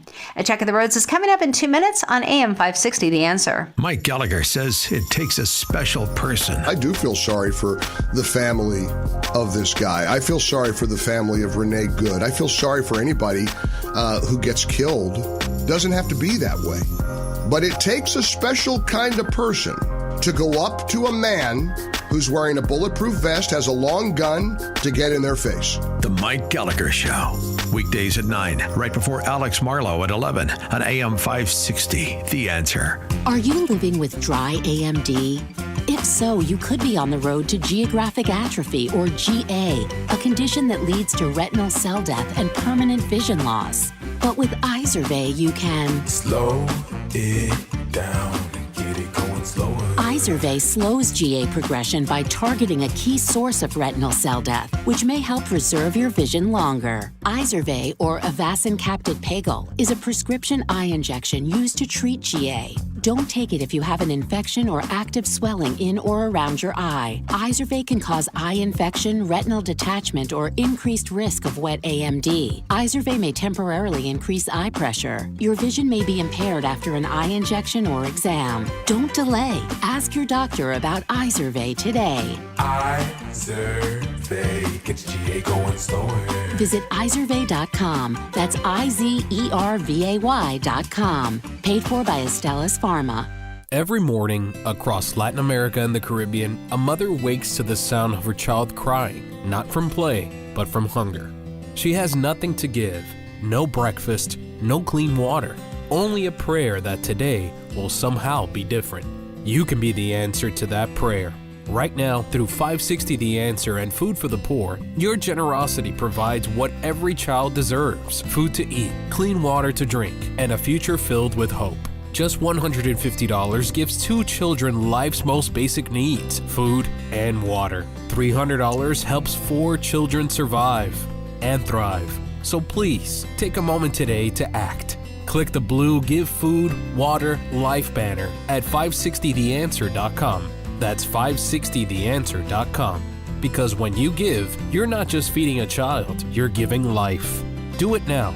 Click the blue Give Food, Water, Life banner at 560theanswer.com. Taking a look at the roads from the Team Hochberg Traffic Center, I'm Sue Aller. An accident cleared on the Stevenson at Kenzie Avenue, but still stop and go inbound between Harlem Avenue and Pulaski Road. 37 minutes from Veterans Memorial to Lakeshore. Outbound is 36. The Dan Ryan from 95th to the Burnt Interchange, 20 minutes. Outbound is 11. You are stop and go on the inbound side of the Bishop Ford between the Stony Island Feeder and the Dan Ryan. 15 minutes both ways on the Edens from Lake Cook to Montrose. About 11 minutes in both directions on the Kennedy from Montrose to the Burnt Interchange. The Tri-State does slow down inbound as you approach the Eisenhower. 28 minutes inbound on the Eisenhower from Wolf to the Old Post Office. Outbound is 16. News is a service of the Chicago Wolves. Chicago Wolves hockey returns to Allstate Arena on Saturday, February 14th with the Wolves' annual Faith and Fellowship Night and Teddy Bear Toss. Join the Chicago Wolves for some fun hockey when they play the Colorado Eagles and stay for the post-game Faith and Fellowship Q&A with Wolves star Josiah Slavine. Chicago's Morning Answer continues next, but now the latest forecast from the Air Right Heating and Cooling Weather Center. Today, expect a few flurries in the morning with mostly cloudy skies for the rest of the day. The high will reach 28. Tonight will be cold and partly to mostly cloudy with a low of 16. Tomorrow, clouds will clear to reveal some sunshine with a chance of light snow early on, but little to no accumulation expected. The high will be 31. I'm meteorologist Jason Caterina on AM 560, The Answer. Get the latest weather, traffic, and news updates online at 560theanswer.com. Now, from the Signature Bank Studios, this is Chicago's Morning Answer with Dan Proft on AM 560, The Answer.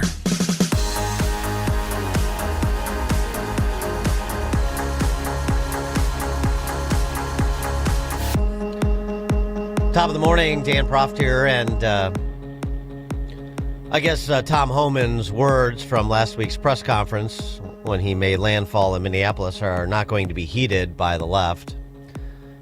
Talking specifically about toning down the rhetoric in the direction of ICE and CBP, stopping the demonization. Well, not only are they not stopping the demonization, they're doubling down on it.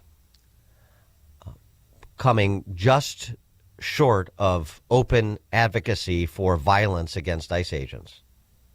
It's really remarkable, and it's going to end badly, just as Homan predicted, and it did, with the shooting deaths of both Renee Good and Alex Preddy.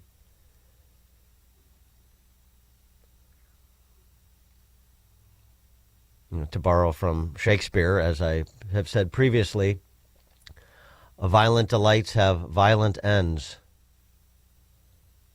Friar Lawrence to Romeo. Violent delights have violent ends. Jerry Nadler, Mr. Sardonicus, saying this in a House committee hearing. But what is really the major problem in this country today is the fascism in our streets. The attacks on American citizens by masked hoodlums. If you were attacked by a masked person, you might think you were being kidnapped. You'd be justified in shooting the person to protect yourself. But we see people being shot for what? For driving a car? We see people, we see the ICE goons break into people's homes without a warrant. We see them drag out a man, an American citizen, in his underwear without even permitting him in the snow, without even permitting him to get dressed. This is the major problem we have today, along with the attack on our elections. We saw last week.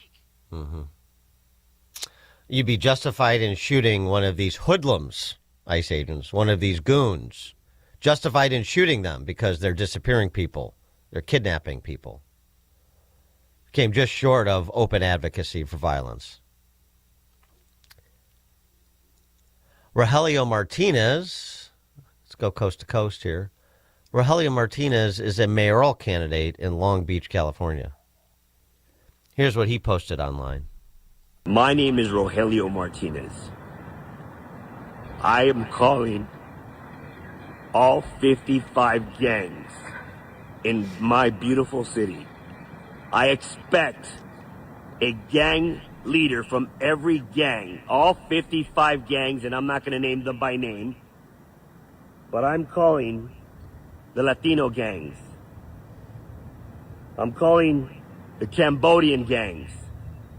I'm calling the Filipino gangs. I'm calling the black gangs. I'm calling the Pacific Islander gangs. I'm calling all gang leaders to meet me right here, Long Beach City Hall, this coming Monday.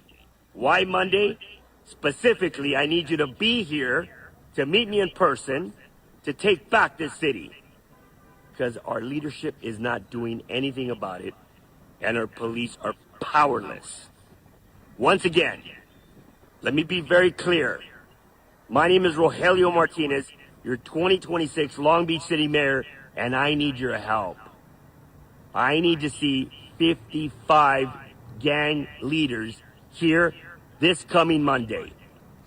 Well, Long Beach could look forward to Mayor Rogelio Martinez partnering not with federal law enforcement, but with street gangs. That's going to be the 2 or 3.0, I don't know which 0.0 we're on here, iteration of the left's posture towards federal law enforcement. For more on this topic, and a very good piece that she wrote for City Journal, inside Minneapolis's ICE Watch Network. You know, all those graduates of Lieutenant Governor Peggy Flannan's School of Training Lawful Observers, because that's what we see. We're pleased to be joined by Christina Buttons. She is an investigative reporter at the Manhattan Institute. Christina, thanks for being with us. Appreciate it. Hi. Morning. Thanks so much for having me. Give us the answer to who watches the watchers or who observes the quote unquote legal observers is apparently you. Give us a handle on these much touted legal observers that are following ICE agents around or attempting to. Well, I think that there is a difference between how they sort of purport themselves to be and what they actually are. There's a group that calls itself Defend the 612, and they purport themselves to be this organic, spontaneous, decentralized community effort, or just, exercising their First Amendment rights to document law enforcement. But what's really going on is quite different. I mean, the ICE Watch model didn't arise organically. It was implemented there by well-funded professional activists, and it's being implemented in other cities too, wherever there's been a heavy ICE presence. And Defend the 612. So give us a sense of sort of what they do, what they're communicating, whether it's through some of these signal groups that have apparently been hacked into, or through their website, hand to hand on the streets. How does it work, functionally? Right. So the organizers of Defend the 612, these were, local activists who are already involved in nonprofits. They connected with national organizers, and they offer trainings on their website weekly or sometimes more. I joined January 8th after Renee Good was killed because I was curious to learn, how someone could get involved in this movement. And it was quite concerning. This was the day after she died. No one at any point, this was one of their own, said, don't do what she did. Put your personal safety first. That just never happened. Instead, they downplayed the risks involved. They said, oh, well, there's some physical risks involved in what Renee was doing, but the biggest risk of all is to do nothing. They used her death to recruit more people. They delegitimized law enforcement. They encouraged noncompliance with law enforcement. They encouraged people to stretch their willingness to take risks. I think what they're doing is extremely dangerous. And now they're trying to hide their identities and hide the fact that this is, organized by a central group of people. When you say encouraging noncompliance with officers, do they get into detail about that? They do. They said, if an officer approaches you when you're in your car, you don't have to talk to them. You don't have to comply. You don't have to do anything. And that's exactly what Renee Good was doing when she died. She didn't feel that she had to stop and talk to the officers or listen to them. She, ignored their orders, smiling, and attempted to drive away. Or, I guess there's some debate about what she was doing. But the point is, she really clearly did not understand the risks involved in what she was doing. And it appears to be trained by these people. There was a Signal account that I found in the neighborhood that she belonged to in this Defend the 612 Signal network. The conversations you've been privy to, or the training sessions that you attended, is there any sort of explicit discussion of political violence one way or the other? Do they even check the box to say, we don't want to commit acts of violence, but we want to non-comply? We don't want, but you also should not comply with officers, which is sort of oxymoronic. But I just wonder if there's any double talk or there's any statements about political violence. Well, not from the organizers themselves, but in the Signal chats, they're very open about protests where the goal is violence. And I even, at one point, I just sort of, ran an experiment and said, in response to some of these people, nonviolence is really the only approach. And I was heavily criticized for being kicked out of the group. That's telling. Yeah. Yes. And, they've posted photos after, there's an influencer called Jake Lane who held a protest there. And, it ended up that he had gotten injured and hit in the back of the head. And they celebrated. And they viewed this as, an effective counter-protest that he had been injured. Yeah, and what do they say about some of the things that we've seen, like with the stuff that you are part of, Defend the 612? Are they part of setting up these checkpoint Charlies, de facto autonomous zones where they're stopping cars and asking for ID and who you are, and trying to steal cameras or phones from citizen journalists, attacking some citizen journalists, as you mentioned? Is there discussion about those sorts of activities as well? There is discussion about the barricades, yes. And then, especially in the last few weeks, people have become kind of hyper paranoid about, who among them is one of them and who is, someone like me who's an interloper. Yeah. Mm-hmm. Yeah. And but I mean, what do they say about these barricades and stopping other citizens, trying to take over, square blocks like we saw in places like Seattle and Portland during the George Floyd rioting and looting? I mean, they don't really see anything wrong with what they do. They're definitely engaged in illegal activity. I mean, Is that part? They're hiding illegal immigrants. Oh, they're hiding illegal immigrants too. Mm-hmm. Yeah. So they're impeding law enforcement operations, hiding fugitives. Yeah, Yep, that's illegal. Sabotage tips, things like that. Mm-hmm. Do you get privy? Or have you been privy to anything that you refer to law enforcement, like literally plots to injure? You mentioned sabotage, ambush or injure, acts of violence, or is it just more in the general sense of the back and forth and the commentary on these signal groups and so forth? More of a general sense. I haven't seen any specific tips. They all use nicknames at this point. After Renee Good died, there was a huge influx of people, and they decided to all remain anonymous. And so it's hard to tell who was what.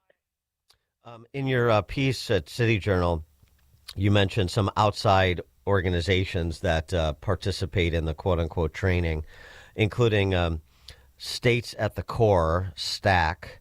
And STAC has a Chicago connection, co-founded in 2024 by Jill Garvey.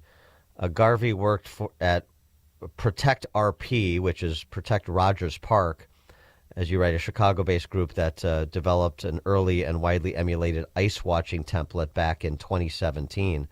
I'm so glad that Rogers Park agitators were at the forefront of all this.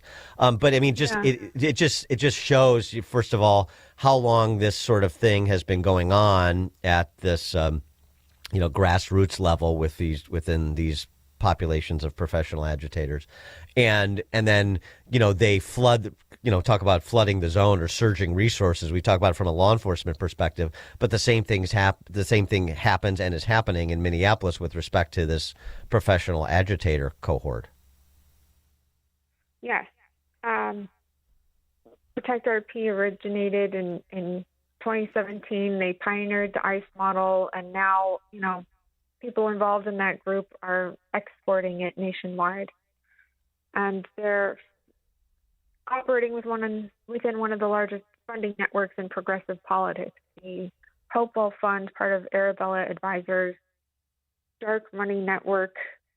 They're very, very well resourced, and this is just their full-time job. Is at this point is just implementing ICE Watch and these activities and trainings in as many places as possible. Have you been, I mean, the Arabella Advisors and the Hopewell Fund and, this web of funding organizations, this is what we've heard general commentary from FBI Director Kash Patel about, that and even Scott Besson, we're looking at where the money comes from with these organizations, that if they're not domestic terrorist organizations, they're trending in that direction. And even some of what you've described, is trending in that direction. Have you been able to uncover anything more about where the money is coming from, how much of it is public and private versus private, where any sort of federal investigations on the ground in Minnesota are at present? Unfortunately, no, because they've been, good at concealing that aspect of their business. It's, a fiscally sponsored project through Hopewell Fund, and it's not possible to see who specifically donates to that project. Is the lieutenant governor there, Flanagan, is she some sort of point person for all this? I mean, she, as I mentioned at the outset, she was carrying on about these training sessions that she's holding to train people to be lawful observers and so on and so forth. The same lingo you're hearing and you're describing your piece about these organizations. What is her role in all this, or is she just a dilettante? Walz has also said a lot of the same things, used a lot of the same language about watching ICE and observing and documenting and mutual aid. And that also made me wonder about who, what other officials are involved in this. There's, at the local level, there's plenty of officials who are involved, but I submit the equivalent of a FOIA, but I haven't gotten information back on, what their involvement has been in specifically with these organizers who are put together, Defend the 612 or States at the Core. Well, you're off to a good start. Great reporting, and I hope you keep it up, because it's a more fulsome description of what's happening on the ground with respect to these agitator networks than I've seen anywhere else. Christina Buttons, investigative reporter at the Manhattan Institute. Thanks so much for joining us. Appreciate it. Thanks so much for having me. And Christina joined us on Chicago's Morning Answer. The more you listen, the more you'll know. This is Chicago's Morning Answer. Morning Answer on AM 560. The Answer. Hey there, Chicagoland. Jeff here from Jeff Buys Your House. For many homeowners, winter can feel overwhelming. There's big bills, unexpected situations, or the stress of owning a home you no longer want. But here's the good news. You don't need to wait for warmer weather to make a change. At Jeff Buys Your House, we make selling simple, even in the heart of winter. You don't need to fix anything, do any cleaning, and you certainly don't need to worry about unpredictable buyers. We buy houses as is, and you choose the closing date that works best for you. We've made the home selling process easy and stress-free for nearly 2 decades. That's why homeowners trust us, and why we've earned over 400 Google reviews and an A+ rating with the Better Business Bureau. As a veteran-owned business, we handle everything with integrity and care. So if winter is weighing on you, we are here to help lighten the load. Call us at 630-895-9530. That's 630-895-9530 or jeffbuysyourhouse.com and get your offer today. 40,000 people, that's enough to pack Wrigley Field. I'm talking about 40,000 people who realized hip and knee surgery wasn't their only option. There has to be another way, and there is. They found it at QC Kinetics, an alternative to surgery. I know this because I've met many of these patients. They're moving better and hurting less thanks to QC Kinetics' advanced regenerative treatments. Surgery is not always the answer. So do your own research and talk with my friends at QC Kinetics. They offer natural treatments backed by real science.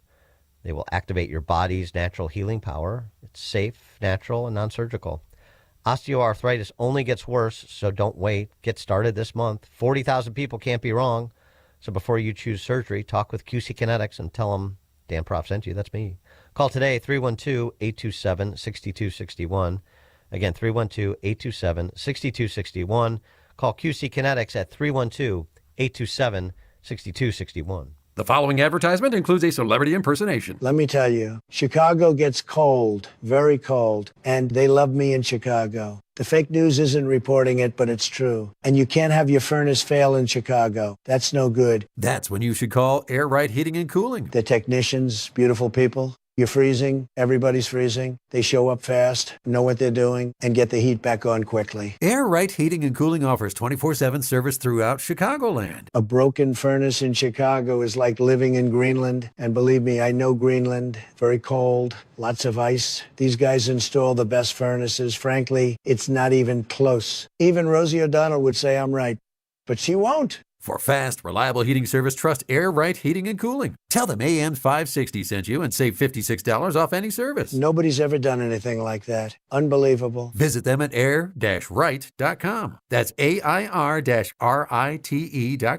Doing it right since 1959. They say timing is everything in the gold and silver markets, and it's true. Dennis Prager here for AmFed Coin and Bullion. Although you can buy at the right time, if you buy the wrong coins, you may not make a profit. When gold was $400 an ounce, many people were talked into buying high-grade old gold and silver collector's coins. Unfortunately, most of the people who bought these so-called semi-numismatic coins, like the $20 St. Gordon's and Liberty Head gold coins, have not broken even on their investment. Incredible, given that gold has risen approximately 525% since then. So while timing is everything, if you buy the wrong coins, the timing simply doesn't matter. Having a dealer who cares about positioning you in the right types of coins or bullion will mean more to your portfolio than anything else. That's why I deal with Nick Rovich and AmFed Coin and Bullion. Whether you're buying or selling, call 800-221-7694. That's 800-221-7694. Or go to AmericanFederal.com. AmericanFederal.com. AM 560, The Answer.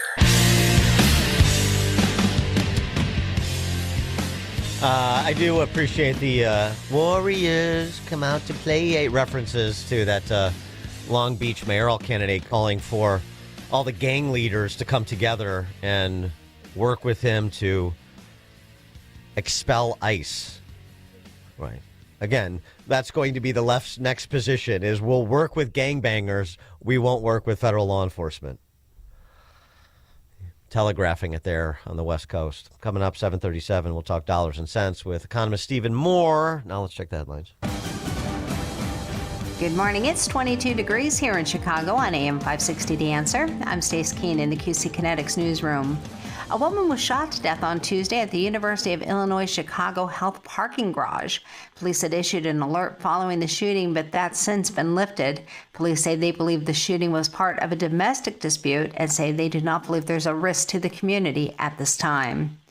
The woman who was shot by ICE agents last October was in Washington, D.C. on Tuesday testifying before Congress. Miramar Martinez told lawmakers she was shot 5 times by Customs and Border Patrol agents because she is Latina. Martinez's lawyers were back in federal court in Chicago yesterday. They were asking for body camera video to be released. The federal government had argued against releasing the footage, but has since dropped that opposition, provided that certain items pertaining to that case are redacted. This report is a service of AlmostFreeTeeth.com. Think full mouth dental implants are too expensive? Think again, not at AlmostFreeTeeth.com. With medical insurance, you could save thousands and receive your finally affordable dream smile. Check if you qualify today at AlmostFreeTeeth.com. A check of the roads is coming up in 2 minutes on AM 560 The Answer. Hugh Hewitt doesn't see the president flinching. He has made a couple of social media posts today that are pretty indicative of his intention to be very serious with the mullahs. And the Ayatollahs had better be paying attention because President Trump is not messing around. There's another beautiful armada floating beautifully toward Iran right now. The Hugh Hewitt Show. Afternoons at 2, right before Sean Thompson at 4 on AM 560. The Answer. The following is a paid political announcement. Stay tuned for a special message from Angel Dad Joe Abraham about his daughter Katie. Put yourself in my shoes. I just spent my first Christmas without Katie. My daughter was murdered by an illegal immigrant Governor Pritzker protected. Imagine her final breaths, knowing that you would have given your life for hers, but you didn't have the chance. Put your child in Katie's shoes. Think of the unfulfilled dreams, the unrealized joys, and the permanent loss. I'm not a political guy, but when politicians unleash violent criminals, we all need to get involved. We can do better, and we must do better. Ted Dabrowski would have protected Katie, and he'll protect your children the way I wish someone had protected mine. I'm Ted Dabrowski, and I approve this message. Are you 65 or older and dealing with chronic knee or shoulder pain? You're not alone. At the Joint Relief Institute, we've helped thousands find real relief without surgery. Our non-surgical, FDA-approved treatment uses hyaluronic gel that acts like a cushion between the bones in your knee. As we age, the cushion naturally wears down, causing painful grinding and popping. But our gel restores that cushion, allowing your knee to move smoothly again. Ready to stop the pain and get back to doing what you love? Call the Joint Relief Institute at 708-315-6800. Again, that's 708-315-6800. Move better, live better with JRI. Move better and live better with JRI. Contact the Joint Relief Institute today and get back to doing what you love. Call 708-315-6800 or visit jointreliefinstitute.com. Locations in Glenview, Oakbrook, and Orland Park. Call 708-315-6800. Medicare and most private insurance plans accepted. Reclaim your mobility with the Joint Relief Institute. File with TurboTax on Intuit Credit Karma. They help you get your biggest refund, and then they help you do more with it. Start filing today in the Credit Karma app.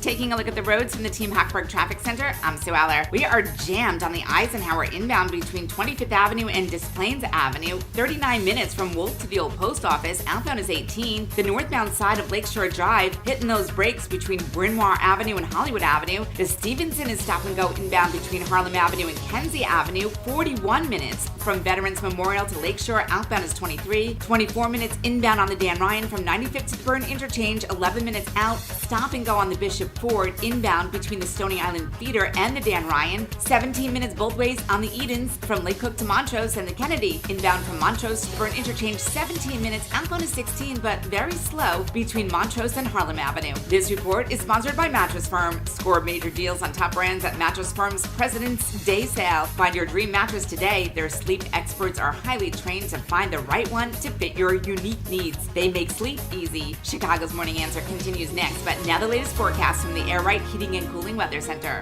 Today, expect a few flurries in the morning with mostly cloudy skies for the rest of the day. The high will reach 28.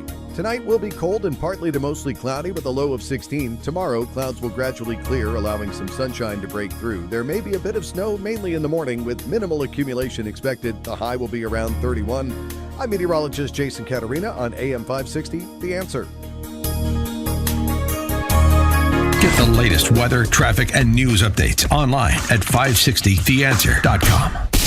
Now, from the Signature Bank Studios. Only the biggest stories, only the biggest guests, and only the biggest opinions. This is AM 560, The Answer. Top of the morning, Dan Proft here. Our friend Stephen Moore, reading his Unleash Prosperity newsletter, which is always a good read, has some advice for incoming Fed Chairman Kevin Warsh. Let's get right to it.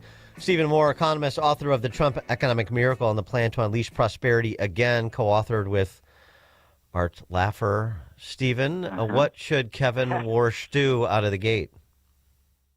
So, good morning, Dan. Well, first of all, let's just go back to very basic economics. Why do we even have a currency? Why do we have a monetary policy? Of course, the reason we have a currency is this goes back to Economics 100, to retain its value and to be a medium of exchange. And you can't have a medium of exchange if the value of the dollar is going up and down and up and down. If when we had 9% inflation under Biden, that was ruinous to our currency, and boy, did people pay for that at the grocery store and at the gas pump and so on. So, job number one for Kevin Warsh. By the way, Kevin Warsh is a good friend of mine. He's fantastic. He was my first choice, so I'm very relieved. Mr. President, you hit the bullseye with Kevin Warsh. He will maintain the value of the dollar. And I'll make one other quick point. One of his most important objectives should be to ensure that the United States and the dollar retain its world reserve currency status. I mean, we are greatly advantaged over all our rivals by the fact that everybody around the world trades in dollars. And we want to make sure that continues to happen. It's a high priority for Kevin Warsh. One other thing that was mentioned, though, and Kevin Warsh has actually mentioned this, is the size of the Fed, which people got a little bit of a handle on when all this discussion turned to, the $2 billion plus renovation. I mean, why is the Fed this big when it seems to just have like meetings and press conferences? How many economists do you need to decide on the monetary policy to, as you said, protect the strength of the dollar primarily? So what else should he do with the Fed as a federal bureaucracy? Yeah, clean house. And this is a really important point that, we are now just in the Washington area, there are in their Taj Mahal that Jerome Powell is spending $2 billion to build. $2 billion. As Trump said, we could have built this for 1% of that amount. $2 billion for this. There are 3,100 people who work there, hundreds of PhD economists. And you ask a good question. What do they do? I mean, do you really need hundreds and hundreds of PhD economists to get 9% inflation? I think we could have gotten 9% inflation with half that. Yes. Right? Well, yeah. They just screw it. So, yeah, I think it's really important that you downside. And incidentally, one other important factor in monetary policy, and I know people's eyes glaze over when we talk about this, but it's important. So there's been this superstition, this mysticism in the economics profession for the last 50 years that if you have economic growth, if you create jobs, if you get more economic output, that somehow that's going to cause inflation. That's something, the technical term for that is the Phillips curve. Now, it is bogus. It is completely wrong.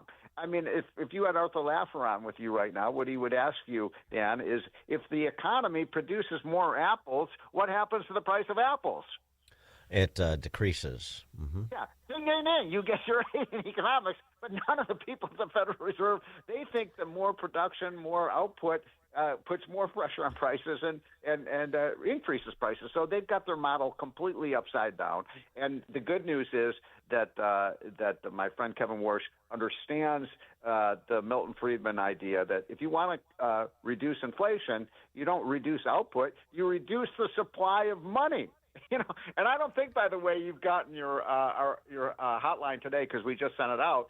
But it's just a cartoon where they're saying, raise this interest rate, do this, cut this, blah, blah, blah. And then one little kid in the background said, why don't you just print less money? I mean, of course, I feel terrible for all these PhD economists, because where else are they going to get a job? If they couldn't get a job in academia and they had to go to the Fed, then it seems unlikely they're wanted even in academia. And so you could have a real glut of PhD economists on the job market. Boy, I don't know. Yeah, I don't like that idea, because I'm a PhD economist. I don't like that idea. Yes, but you have friends in high places, but you could take. By the way, we know where they're going to end up. They're going to go right back into the halls of the Ivy League schools and keep peddling their bogus and bankrupt ideas. Yeah. I love the former New York Fed official who warned that if Warsh tries to restructure the Fed, reduce the headcount by 30%, there will be a maximum resistance from inside. Yeah, no kidding. We're familiar with that concept. Exactly. They love that word resistance, don't they? I mean, they are resistant to any reform that actually might cut costs. They're going to hide in broom closets, right? I mean, okay, yeah.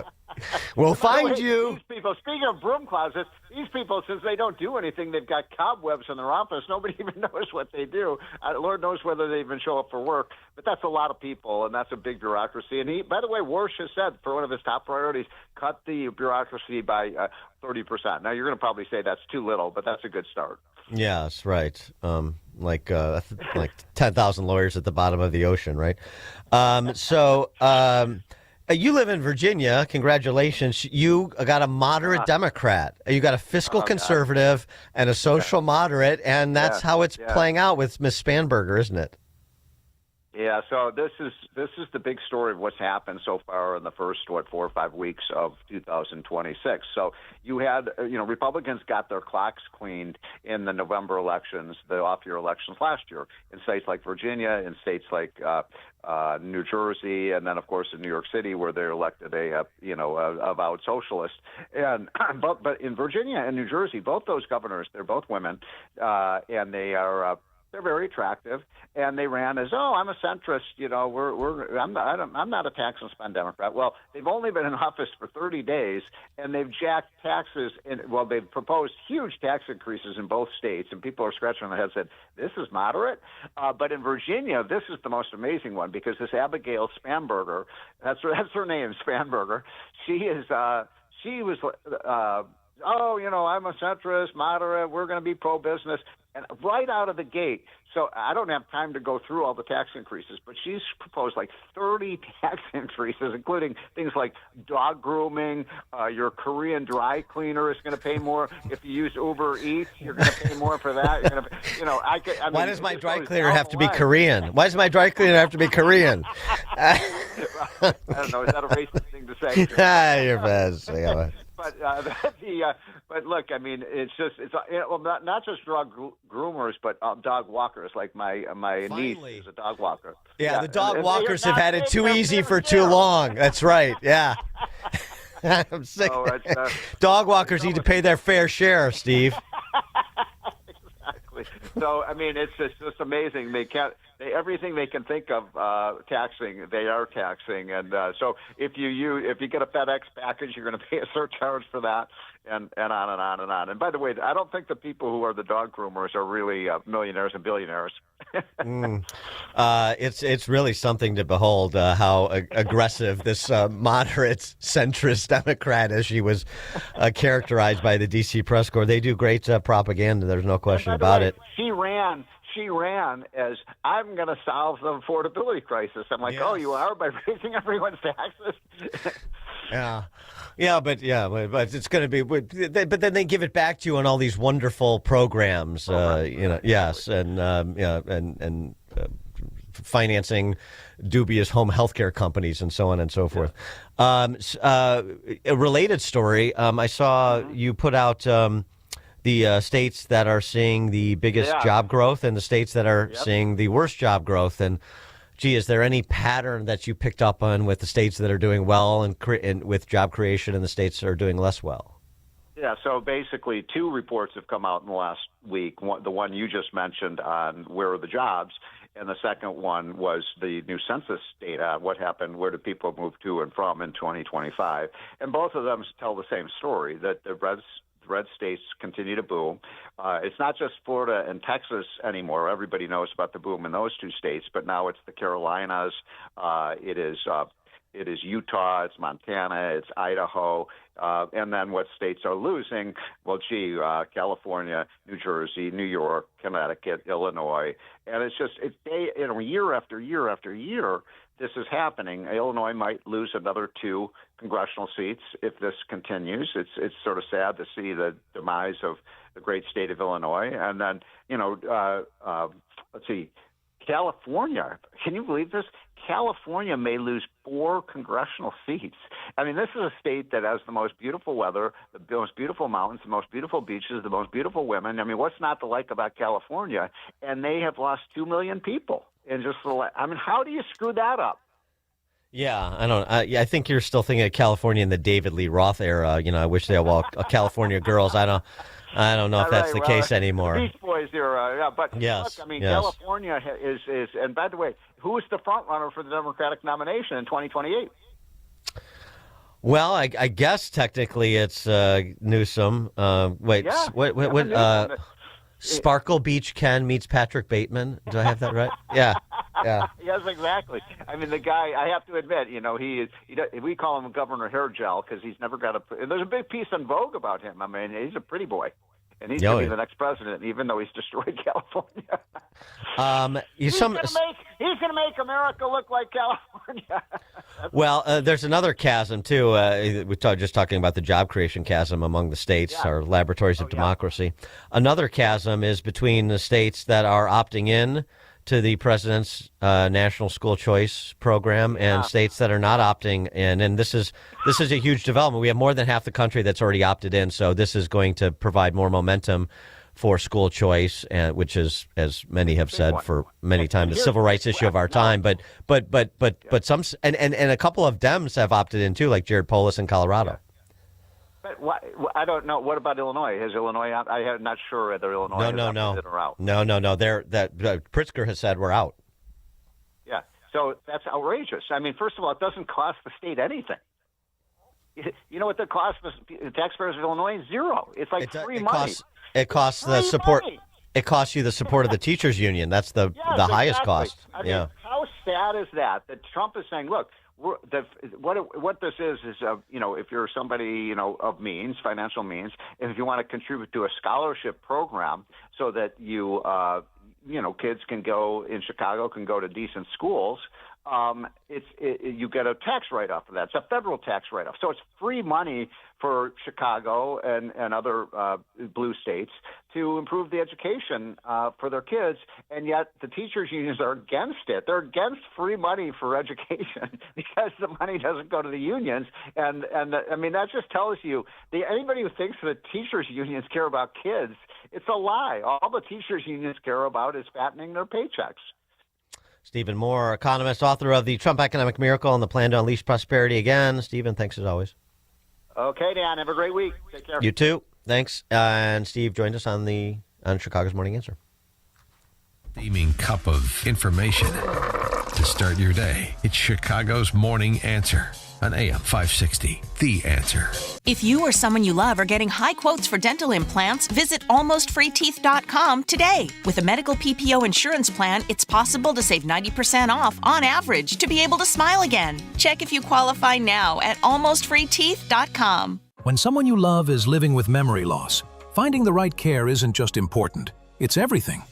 At Terra Vista of Oak Brook Terrace, memory care isn't an add-on, it's all we do. When Mom moved into Terra Vista, everything changed. She's safe, engaged, and surrounded by people who truly understand dementia. And I finally get to just be her daughter again. Terra Vista was built specifically for caring for those with Alzheimer's and other types of dementia, with secure indoor and outdoor spaces, innovative therapies, and a community that feels like home. Residents stay active, connected, and respected every single day. And the best part? Mom can live with dignity, and I have peace of mind. If memory care is in your future, choose the community designed for it. Choose Terra Vista of Oak Brook Terrace. Schedule a tour today at terravista.org. Again, that's terravista.org, and tell them AM560 sent you. Terra Vista, where memory care lives. Are you confident your IT systems are rock solid? There could be cracks you don't see. Don't leave your technology to chance. Take the Access One $10,000 challenge to find out. For more than 30 years, Access One has helped businesses strengthen their security, protect their data, and improve resistance to cyber vulnerabilities, all with reliable U.S.-based support. And here's their promise. If their experts cannot identify at least one measurable improvement to your IT systems and processes based on NIST or CIS regulations, they will reward your compliance excellence with $10,000. This free confidential risk assessment is available to businesses with 25 to 500 employees, and it's a great way to verify your IT is secure and efficient. No gimmicks, just proven results from an experienced IT partner. Ready to put Access One to the test? Why not? 10 grand's on the line. Visit accessoneinc.com/challenge or call 800-654-1555 to schedule your risk assessment today. Again, that's accessoneinc.com or the number 800-654-1555. Certain conditions apply. See details online. With so much financial uncertainty, are you wondering if your retirement savings will last? The market ups and downs can keep you guessing, especially if you're approaching retirement or considering it. Hi, I'm Edward Jones financial advisor Nolan Webster. If you have more questions than answers about what's next, let's work together to help ensure you're prepared for your journey. After all, retirement isn't the end of the trek, it's the new beginning. Stop by our office in Palatine or call 224-801-6107. That's 224-801-6107. Edward Jones, member SIPC. At AlmostFreeTeeth.com, they're dedicated to making smiles great again. If you have medical PPO insurance, find out how you could save 90% off on average to get a beautiful dental implant-supported smile. Check if you qualify right now at AlmostFreeTeeth.com. If you're over 65 and struggling with knee pain, Joint Relief Institute offers a guaranteed way to treat it. It's non-surgical and often covered by Medicare and private insurance. It's JRI's Joint Arthritis Treatment, knee lubrication placement that's so accurate it's 100% guaranteed and can relieve your knee and shoulder pain in 10 minutes or less. Book your risk-free consultation today and get back to walking, golfing, pickleball to cycling without pain or medication. Call 708-315-6800. Meet the provider, get an x-ray and joint consultation. Why wait? JRI has treated over 30,000 Chicagoans and performed over 400,000 procedures. You could be next. Over 5,000 five-star Google reviews can't be wrong. Stop living in pain. Call the Joint Relief Institute today, 708-315-6800, or visit jointreliefinstitute.com. Locations in Glenview, Oak Brook, and Orland Park. That's 708-315-6800 for the Joint Relief Institute. Medicare and most private insurance plans accepted. AM 560, The Answer.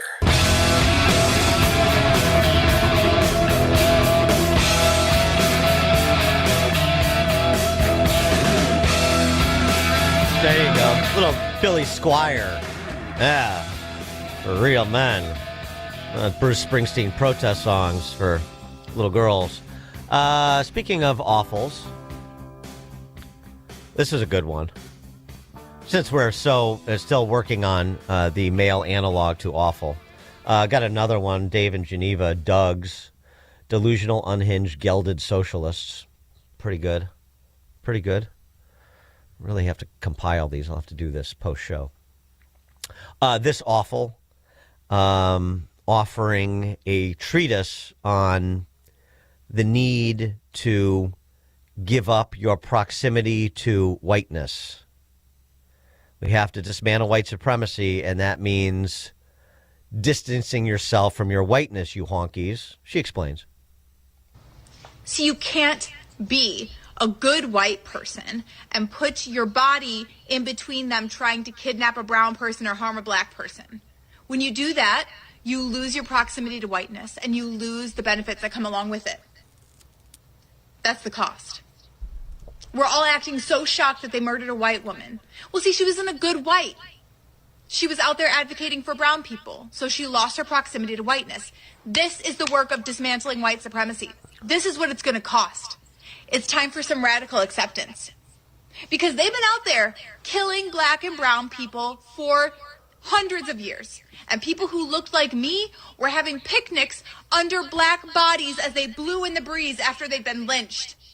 And then 6 years ago, when they kneeled on George Floyd's neck, we all put a black picture in our Instagram, acting as if that were enough. In order to dismantle white supremacy, we have to be willing to lose the benefits of whiteness. Means they kill us too. That's what that means. And it's time for some radical acceptance about that, guys. That's what it's going to take to dismantle white supremacy, is losing the benefits of the system. So we can't be so shocked as white people continue to die. Because we weren't this shocked when black and brown people were dying. Because we expected it. Not because we weren't grieving, but we expected it, right? You should expect it. We have to lose the benefits of the system if we want to tear the system down. White supremacy has been killing black and brown folks. And it's not going to go down without a fight. So if you lose your proximity to white supremacy and whiteness, you will lose the safety that goes along with it.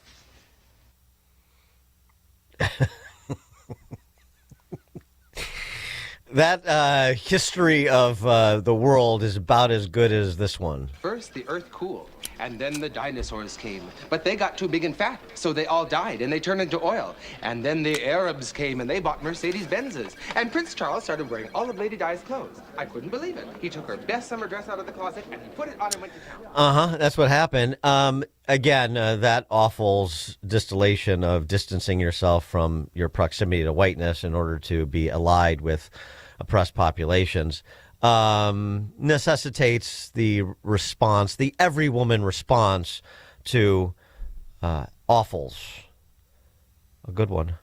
A lot of people are wondering right now how in the world a person's brain ends up like this, because this is not how healthy, happy people act.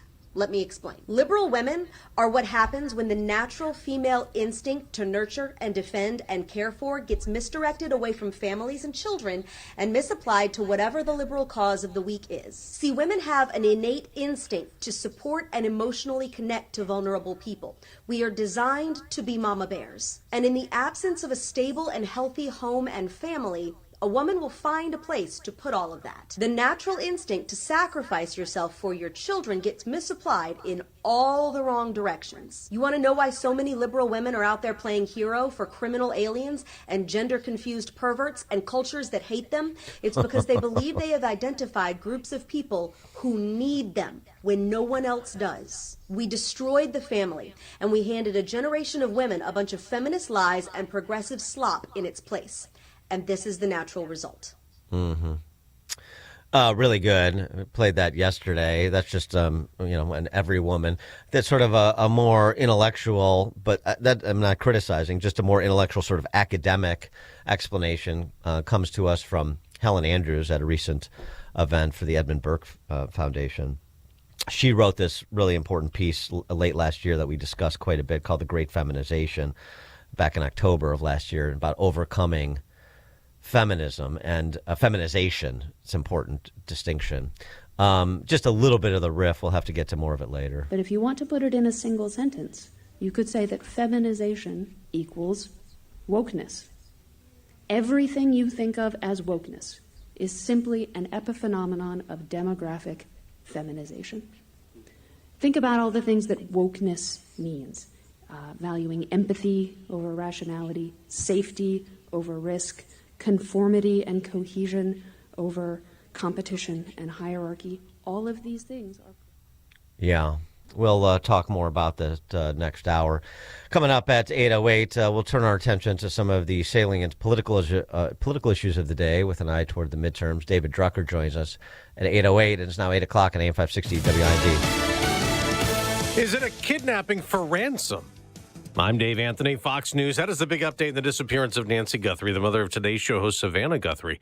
After TMZ and TV stations had turned over emails they say were ransom notes, FBI Director Kash Patel tells Fox. The local authorities notified the FBI of it, and we are working with them in any manner they choose. Now, the outlets all said the notes contained details of the crime scene not known to the public and a demand for millions in Bitcoin. Fox's Alicia Cunez in Tucson, Arizona. The New York Post is reporting that the FBI spent about 2 hours at the home of Savannah Guthrie's sister Annie's house, and that the Today Show host was also present. The sheriff says right now they are counting on doorbell and security cameras inside the home of Nancy Guthrie, footage that did not upload to the cloud but may be on a server. We're about to hear from Tom Homan, the border czar, now in charge of immigration enforcement in Minneapolis. And Fox's Jackie Hynek reports from the White House a change may be announced that would prompt a drawdown of federal officials in that state. The plan would reportedly allow county jails to keep immigration enforcement targets in their custody up to 48 hours past their scheduled release,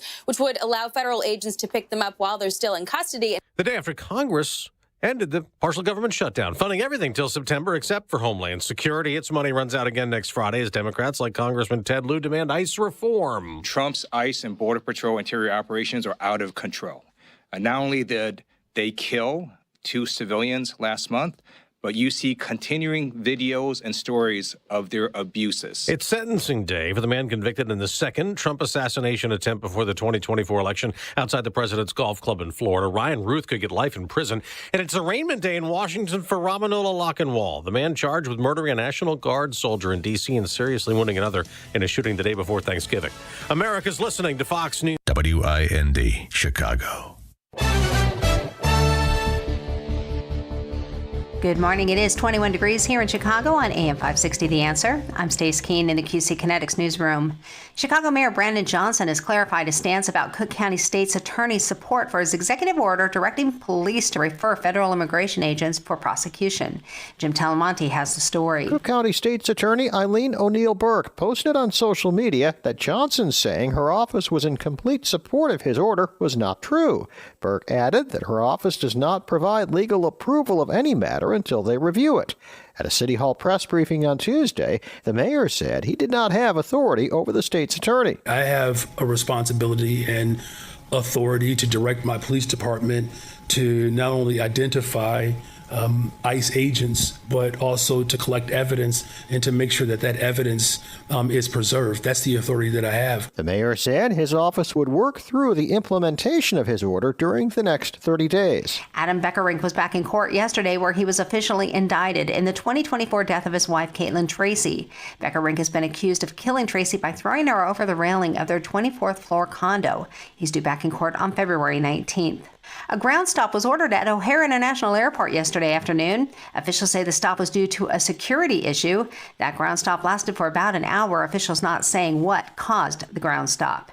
And 2 people have died and a third hospitalized following a shooting at a White Castle on West Roosevelt yesterday afternoon. Police say the 3 male victims were inside their car when they were approached by 3 armed men who opened fire. Police say there's no suspects in custody at this time. This news report is the service of Steiner Homes. Building homes is more than a business, it's a calling. Family owned and dedicated to building custom homes with care, integrity, and craftsmanship you can trust. Visit SteinerHomesLTD.com. Northwest Indiana's leading home builder, Steiner Homes. Love where you live. A check of the roads is coming up in 2 minutes, but time now for the AM 560 Business Beat, a service of Signature Bank. I'm Charles Payne, and this is the Fox Business Report.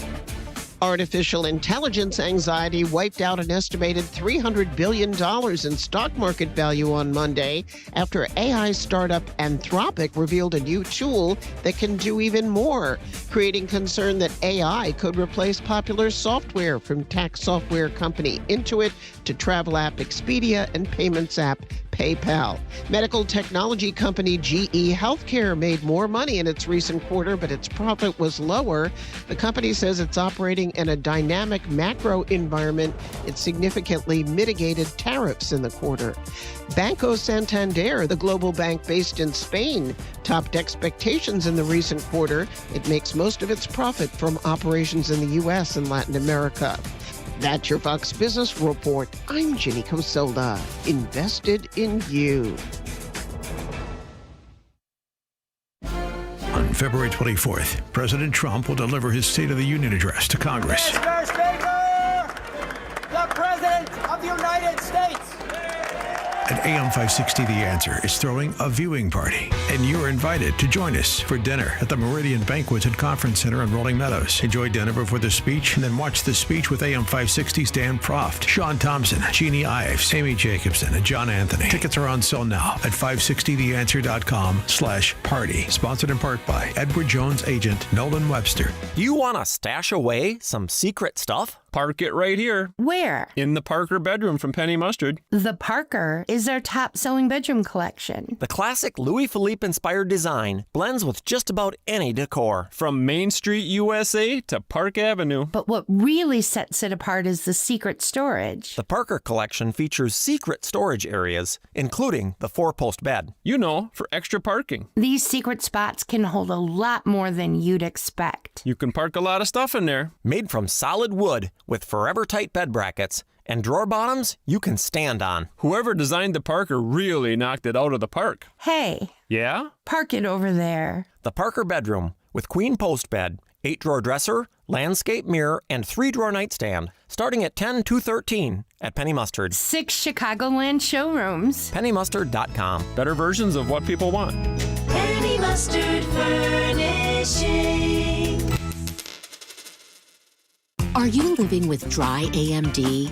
If so, you could be on the road to geographic atrophy, or GA, a condition that leads to retinal cell death and permanent vision loss. But with Izervay, you can slow it down and get it going slower. Izervay slows GA progression by targeting a key source of retinal cell death, which may help preserve your vision longer. Izervay, or Avastin Capted Pagel, is a prescription eye injection used to treat GA. Don't take it if you have an infection or active swelling in or around your eye. Izervay can cause eye infection, retinal detachment, or increased risk of wet AMD. Izervay may temporarily increase eye pressure. Your vision may be impaired after an eye injection or exam. Don't delay. Ask your doctor about Izervay today. Izervay gets GA going slower. Visit Izervay.com. That's IZERVAY.com. Paid for by Astellas Pharma.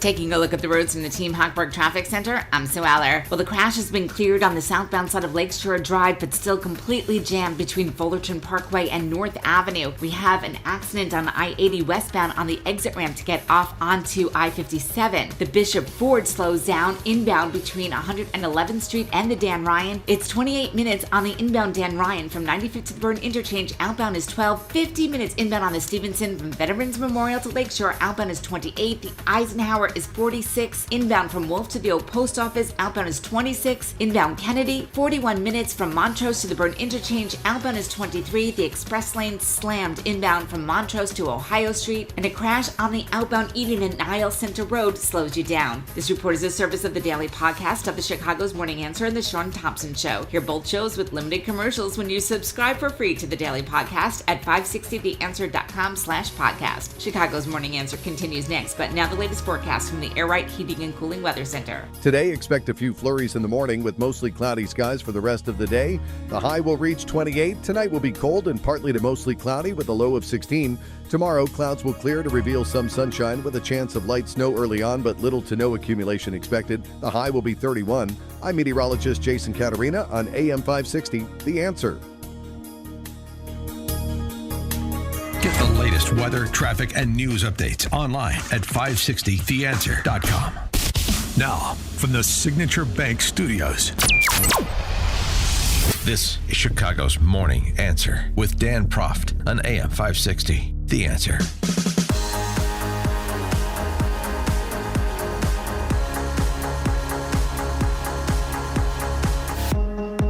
Morning, Dan Proft here, and did the dam just break when it comes to these individuals who, in my view, in the medical profession, who have been mutilating children? That's my view on the topic.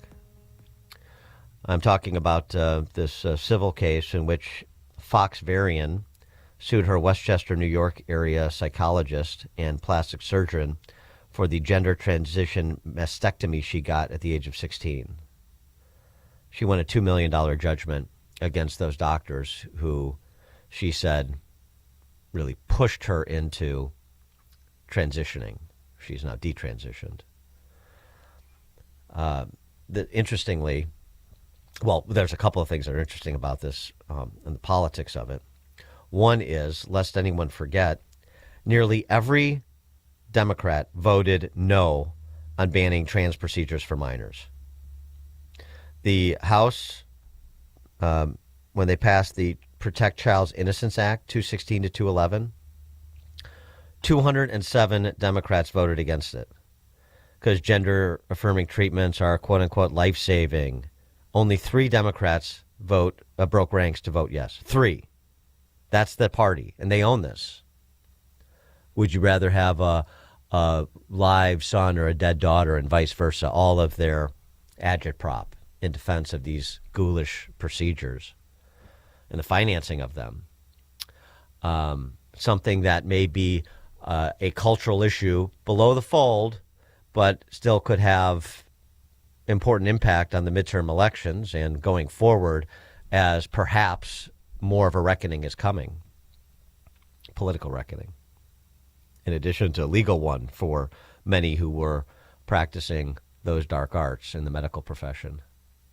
It came up in a hearing, Senate Judiciary Committee hearing with Josh Hawley. Josh Hawley brought it up in his back and forth with Ted Sarandos, who is the CEO of Netflix. Hawley wanted to know, and then the talk is about the Netflix effort to acquire Warner Brothers. So setting aside that for a second, Hawley focused on Netflix content that is directed towards minors, and none too happy about the pro-trans propaganda, he would say, that populates on Netflix.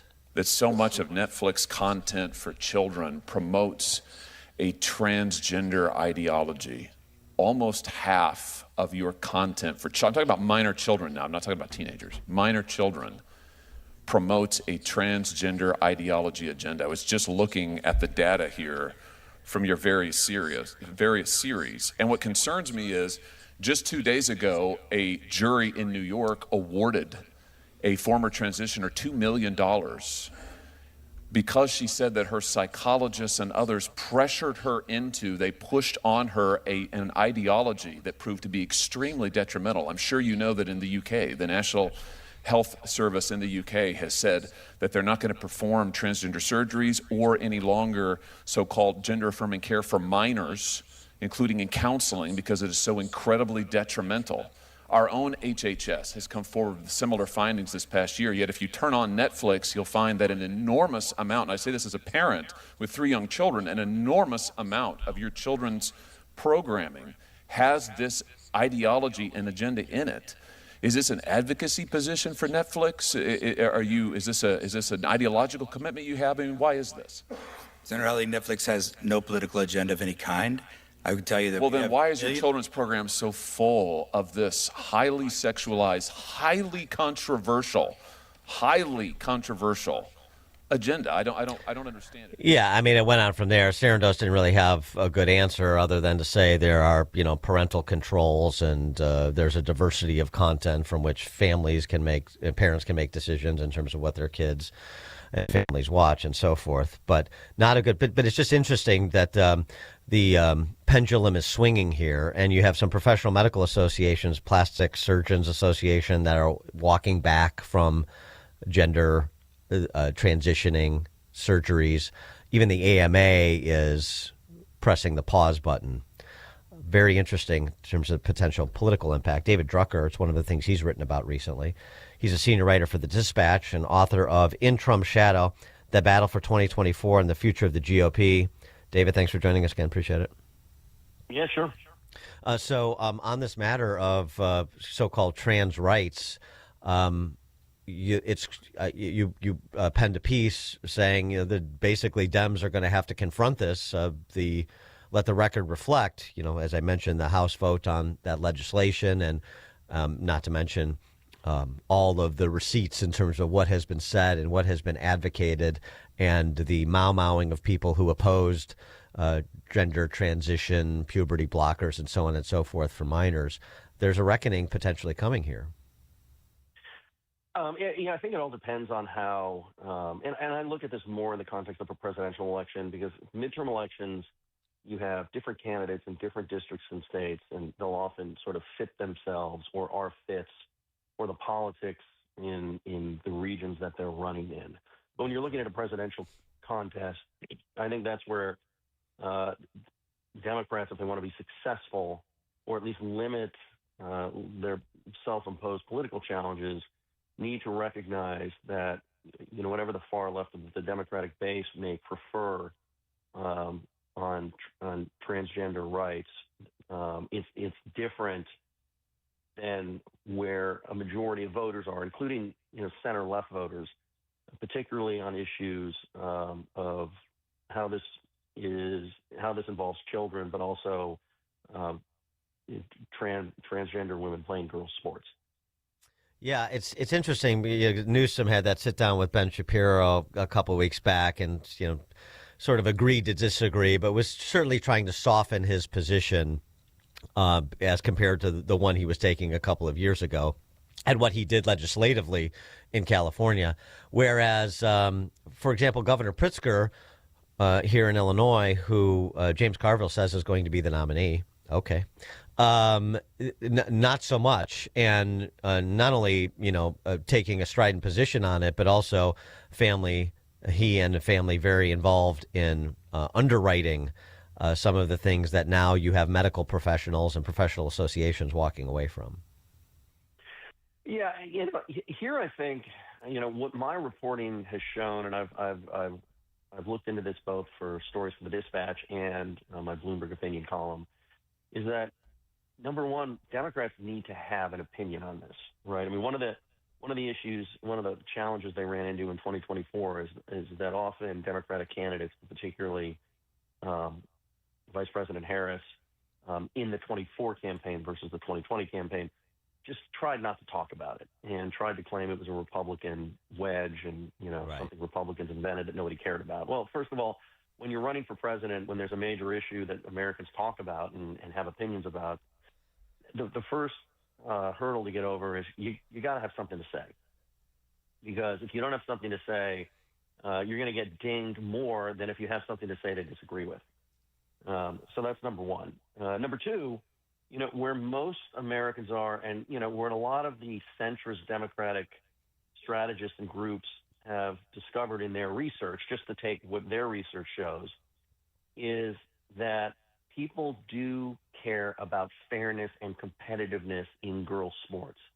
And there are particular sports, and maybe all sports, but there are particular sports, whether it's swimming or basketball or whatever, where, having been born male and having male bone structure and male strength and male size, there are people, especially if they have daughters that play competitive sports, say to themselves, hey, it's just not right to have a transgender woman also competing with our daughters and, and things like that.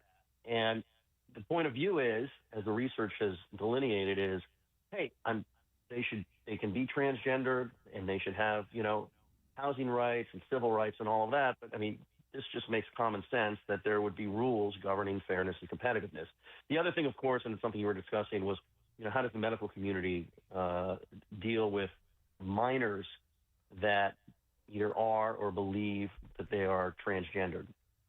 And, the growing sort of consensus is, again, transgender adults should have rights. They should have civil rights. They should be accepted and welcomed and treated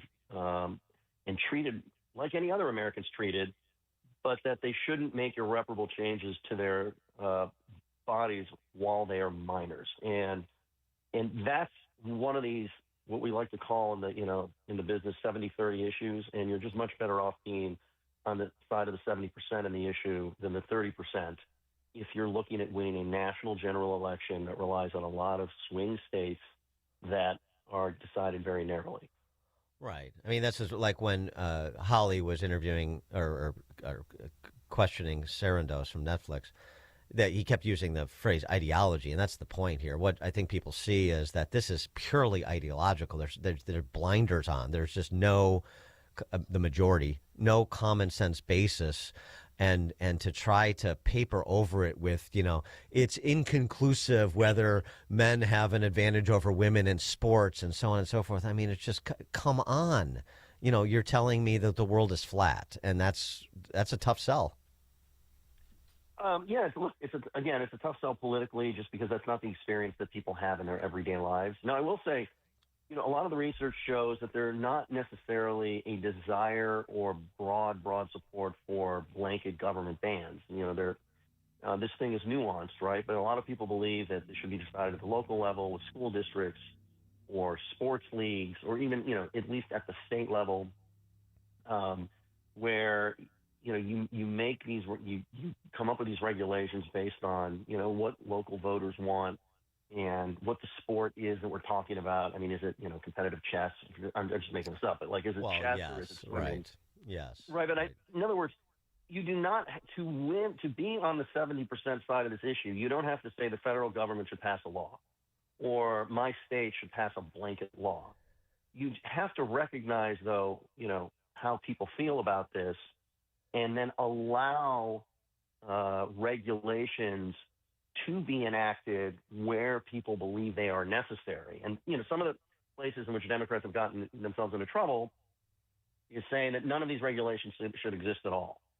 That there's no difference between a transgender woman and a woman, a biological woman, playing the game of, playing a physical sport.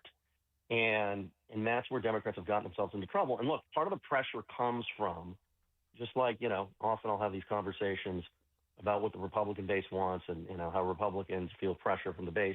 Democrats have a base too. And, the far left of the Democratic base doesn't want any distinctions and believes that any distinction is discrimination fomented by Republicans and, except, and in a sense, regular sort of rank and file voters that are less ideological or tricked. And that's just not the case, but it's one of those internal battles Democrats have. Yeah, well, and when they say that and they have no answer to the question, what is a woman, it becomes a punchline. And when you become a caricature of yourself, that is not a good position to be in politically. And they have beclowned themselves on this issue, I think, as the full retreat seems to indicate. It seems to me that's an area where you continue to prosecute the case because, as you say, the base of the other party is not giving in on this. Their position has not changed, and that could be exploited in a general election.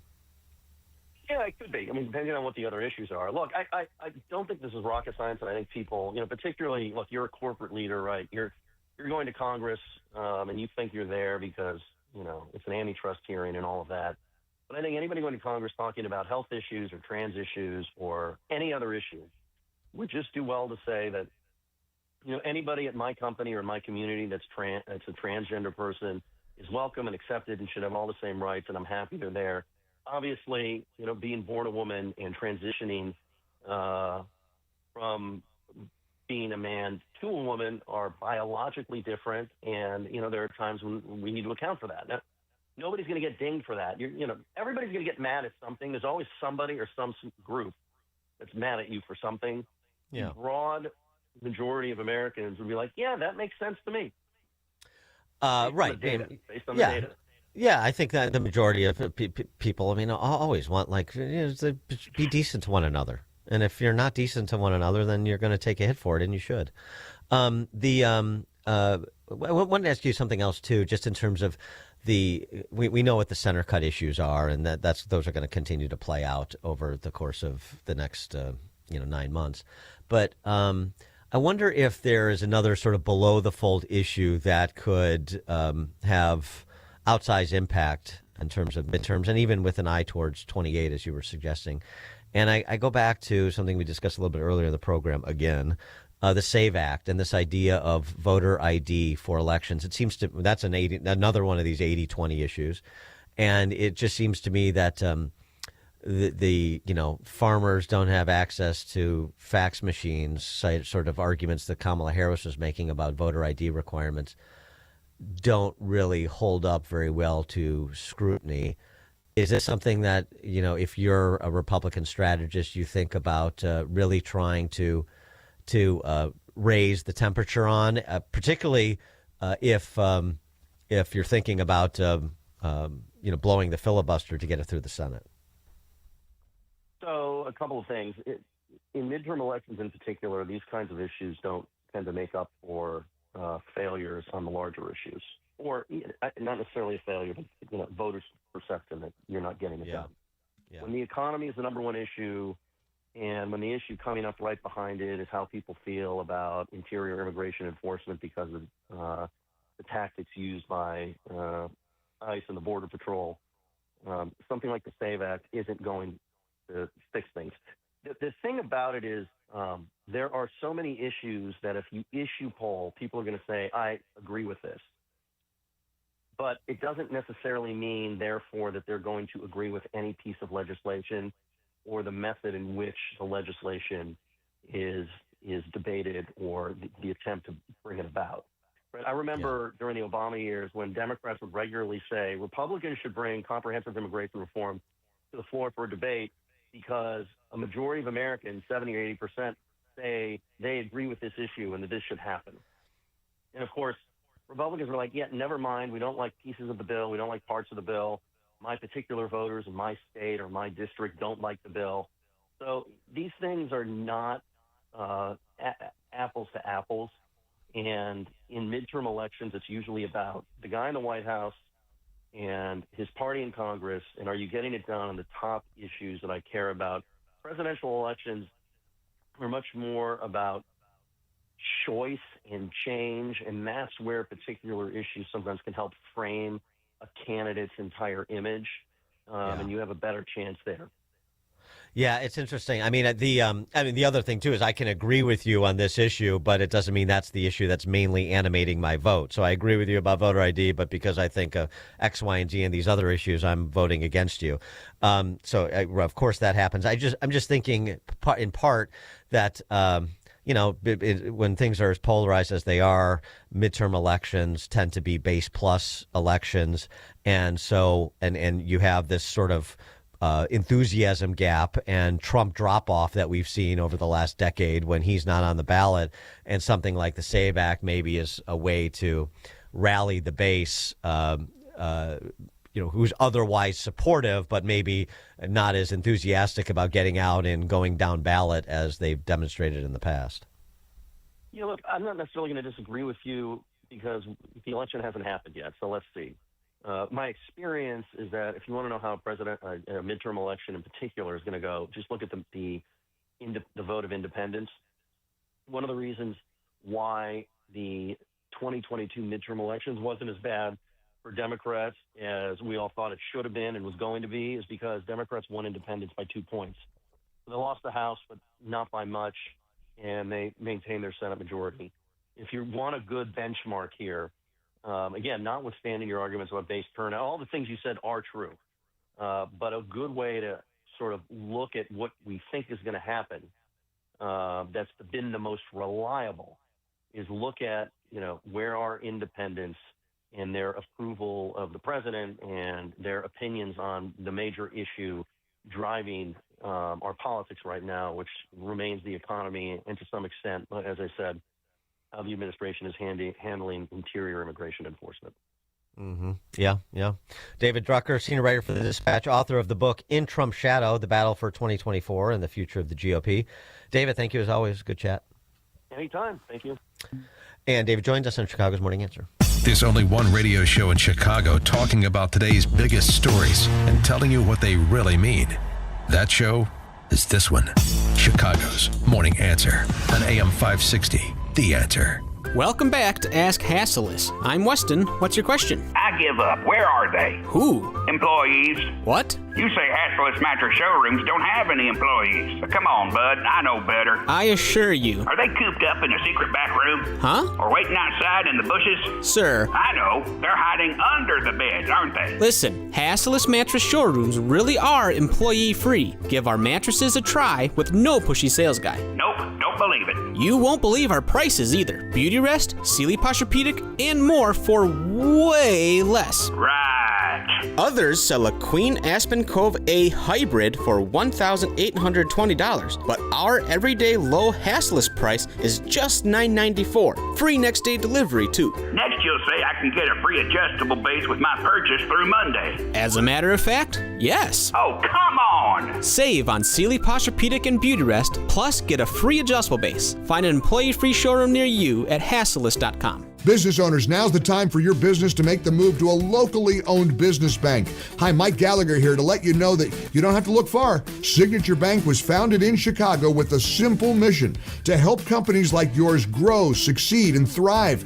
Their decisions are made locally by a terrific team that knows your name, cares about your business, and invests in your success. That's why Signature Bank is my bank. I'm a customer. As business owners, they knew that local family-owned businesses were not getting the help they needed or deserved.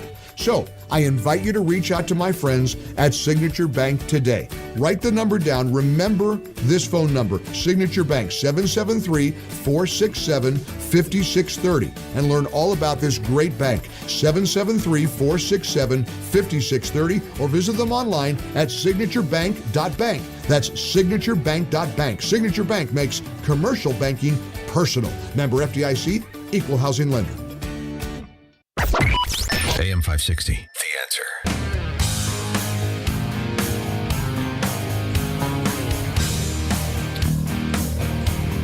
Answer. Coming up at 8:38, retirement decumulation. Sounds painful. It can be if you don't do it right. That's why we're going to talk to our friend Tim Stearns about preparing for a enjoyable retirement. That's at 8:38. Now we check the headlines. Good morning. It's 22 degrees here in Chicago on AM 560 The Answer. I'm Stace Keene in the QC Kinetics newsroom. The woman shot by ICE agents last October was in Washington, D.C. on Tuesday testifying before Congress. Miramar Martinez told lawmakers she was shot 5 times by Customs and Border Patrol agents because she's Latina.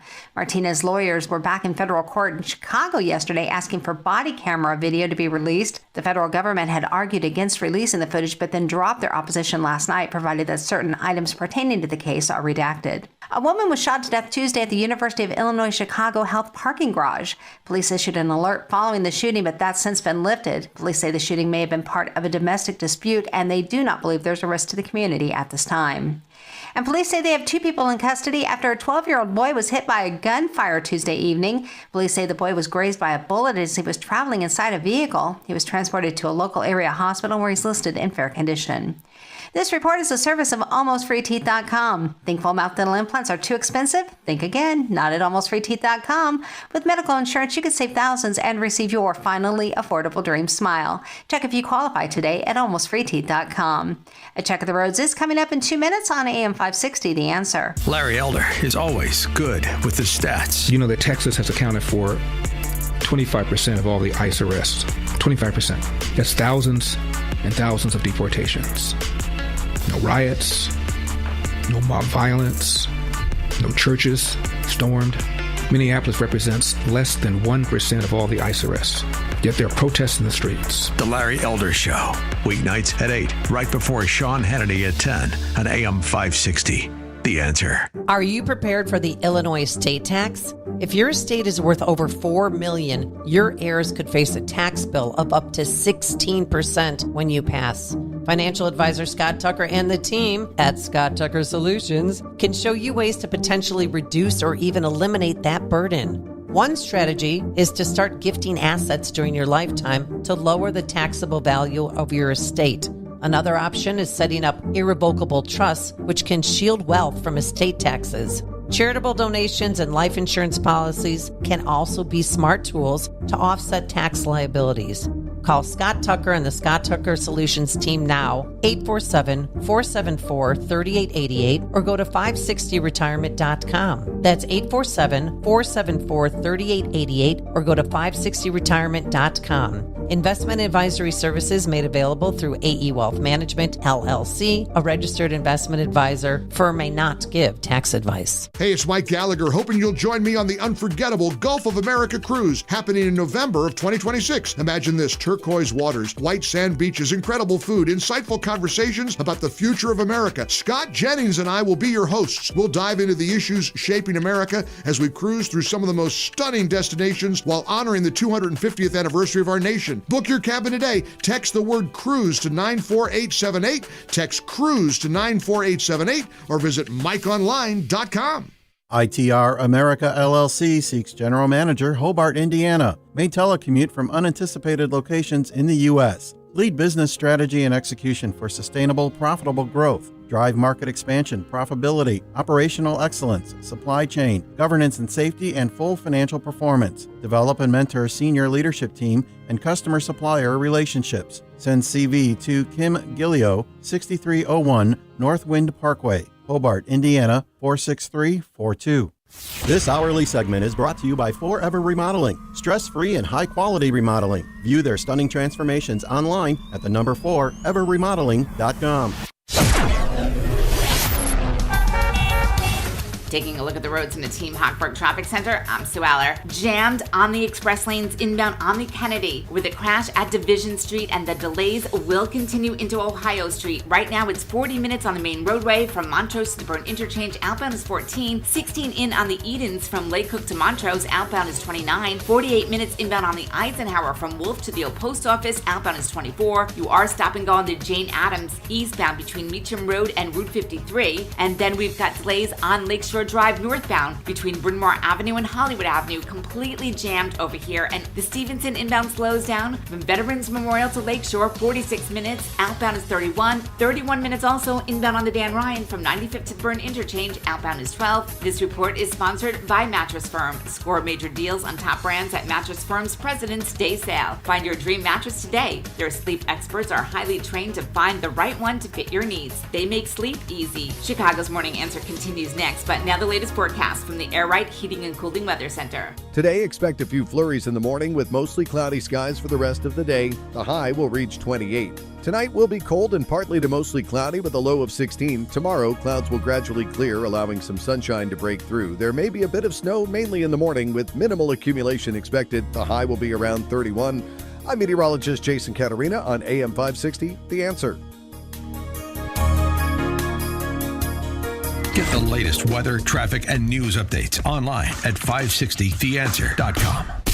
Now, from the Signature Bank Studios. On February 24th, President Trump will deliver his State of the Union address to Congress, and AM 560 The Answer is throwing a viewing party. Tickets are on sale now at 560theanswer.com/party.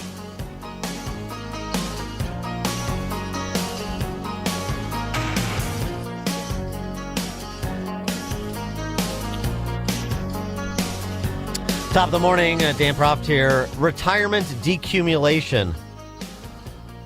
That's a challenging financial transition. It's a challenging term. Can be painful if you don't do it right. So how do you prepare for an enjoyable and financially secure retirement? Well, to help us understand the best practices for accomplishing retirement decumulation. You can tell I'm really enjoying that phrase. Tim Stearns joins us. He's the president and founder of TJ Stearns Financial Planning and Benefits in the leafy Arlington Heights, the future home of the Bears, unless they go to Northwest Indiana. Tim, thanks for joining us. Appreciate it. Hey, Dan. How you doing? Good. So retirement decumulation, that's a scary term. That must be industry jargon. What? I mean, basically, we have so many people coming in who have talked about accumulating their money that they don't really know how to unwind it and spend it correctly. Yeah, I didn't lose my money; I decumulated it. So give us, practical steps that you deploy with your clients to ensure that retirement decumulation is not something that disrupts the golden years. Well, I mean, the big thing that we look at is acknowledging the new risks that you have out there, timing risks with the market, taxes, sequence risk, when a market's at an all-time high right now, and if it does go down, that can really affect a retirement. And then the behavioral stress of trying to play the market. We see a lot of baby boomers who are acting like they're still at a blackjack table with their retirement money, and that's a little scary. Mm-hmm. And I mean, just give us an example of like trying to, get somebody who may be, optimistic about this year, but you think you're a little bit further out on the risk plane than you should be. And so here's some things to think about just to grow, but protect the downside. The big thing to do is try to have stop losses. Make sure you are diversified. Make sure you're rebalancing. When one of these high flyers like NVIDIA goes up, and I'm not recommending it or not recommending it, but I'm saying if it goes up and it's a big portion of your portfolio, you need to make sure that you rebalance after that. Those are the things that we try to tell our clients, that you need to manage your risk, especially in decumulation. Yeah, and so I mean, I assume there's a lot of questions. There's been a lot of questions over the last couple of years. We've discussed, of course, with crypto as an investment vehicle, and now over the last couple of years too, but particularly the last year, with all the money pouring into AI, the capitalization of all these AI companies. Is this something? This is the future, so I should be a participant in what is going to be the future. And so how do you sort of process that with clients? Well, I understand FOMO, the fear of missing out, but I also understand that, everyone's a warrior in the stock market until it goes down 30% in a year, and then everyone's very skittish. And I think we are getting lackadaisical about what risk really is in the market, and that's scary. And what we try to do is get our some of our clients to make sure that they understand what risks they have there. And then we have buffering, stop losses, that type of thing, where we're not going to let them lose everything they've earned as they're going into retirement. And so it just, how did it work in terms of here's a menu of choices that you have to make, and here's sort of the relative upsides and downsides, and then you then sort of attach numbers to the different choices and say, this is the range, these are the ranges if you choose plan A, plan B, plan C kind of thing, and to sort of make it real for people so that they perhaps, especially if they're, in your view, being a little riskier than they should be, maybe that brings them into the fold a bit. Yeah, so our analysis report will show them how they're doing versus how we would have done in the same type of markets. We show them a bear and a bull market, and that really hits home because I don't think they really understand what kind of waters they've waded their retirement money into, and that's pretty scary, and they need to make sure that they understand that they're not 40 years old anymore, and they need to invest accordingly. Yeah, it's easy to get complacent in good times, and with the market run-up we've seen over the last couple of years, right? Exactly, and 2022 taught everyone nothing, because what happened is it bounced right back. And so everyone, the market always bounces back. And we're seeing, advisors that are in this industry right now that have never lived through a true bear market. And they're giving advice like the market's going to just keep going up, up, up. And I hope it does. I really do. But, as Reagan would have said, trust but verify. And those are the things that we try to, check them at the door to make sure that they understand what they're getting themselves involved in. And so then you have sort of a projected, here's what your, spend needs to stay. Here are the parameters of your spend on a go-forward basis. And then, working with them to talk about things that are cost drivers in the spend and could be volatile, including, what the government's going to do where they live, things like property taxes. Especially if they live in Cook County, yes, that is definitely something that goes into the plan. And we had a guy come in yesterday. He's an engineer, very smart man, and he thought he'd be in the 22% tax bracket. And we showed him he had done AI using that, and then I said, you're going to be around the 12% once you take into the different exemptions we have. And he was like, wait, no. And then he emailed me late last night and said, yeah, you're totally right on. So what that does for him is once he is done working, I'll be able to do some, Roth conversions too with some of his money. So those are the things that we're trying to get across the landscape of the entire retirement. It's not just stocks and bonds. Yeah, but not just stocks and bonds and other real assets too. I mean, things like, since it's been all the rage for the last week in particular, things like gold. Yep. I mean, when something breaks out like gold and to a lesser extent silver have, I'm sure you get people saying, should in terms of my portfolio, if I have no gold, should I get some? If I have 5% of my portfolio is gold, should I make it 10? Right? Do you get those kinds of questions? We would never do more than 10% because it's a good barometer to what the market's doing. But a lot of people will ask us, we should do that, and I'll say, have you looked at your portfolio? You're already in that, and they, oh, you're right, So, they say in the commercial, "What's in your wallet?" Well, what's in your portfolio? What do you have? Are you diversified? You have to make sure that people understand that. Mm-hmm. And the other thing, and we've talked about this before, but it certainly bears revisiting. In terms of volatility, we talked about government, and this is somewhat related since we've had a backdoor government takeover of the health insurance market. But long-term care as you age, and the prospect of you or your spouse needing assisted living environment, and the sorts of costs and what Medicare does and doesn't cover, and really sort of budgeting for, just the inevitable physical decline. To your point, someone over 65 has a 7 out of 10 chance that they're going to need long-term care, and 9 out of 10 of those Americans have not addressed it. So put that in perspective, 3 out of 1,000 people have the chance of burning their house down. And if you look into an audience, everyone has home insurance. But 7 out of 10 are going to need long-term care, and 9 out of 10 haven't bought it. So I'm not talking about the old school, standalone long-term care. I'm talking about, there's a lot of neat products out there now that have life insurance components with a living benefit like long-term care. Yeah, and I assume part of the real assistance there too is just pricing these things out, because unless you're an expert from that industry, unless you're C. Stephen Tucker or something like that, you're just like, I have no idea, thinking about it.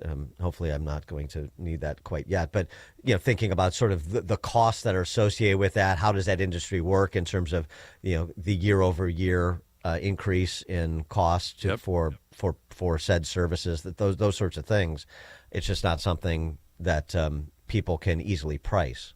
Right, and we're not telling people to go out there and get a Cadillac plan or something like that, but you can self-insure only up to so much. And if someone doesn't use this long-term care component, well, then they have a life insurance death benefits that's absolutely tax-free. So someone gets a return on that dollars that you put into it, and then you're covering that 7 out of 10, making sure that you're addressing that. And, just when you're talking about people that are not at retirement age yet, or maybe not even near, people in their late, let's say mid-40s to mid-50s, what's the advice and counsel there? You say, okay, I need to start getting serious about thinking about my senior years, and here are some steps I should immediately take if I haven't taken them. That comes along with, our Protect and Grow blueprint, is that we'd actually analyze everything that they have going on and get them on the right paths.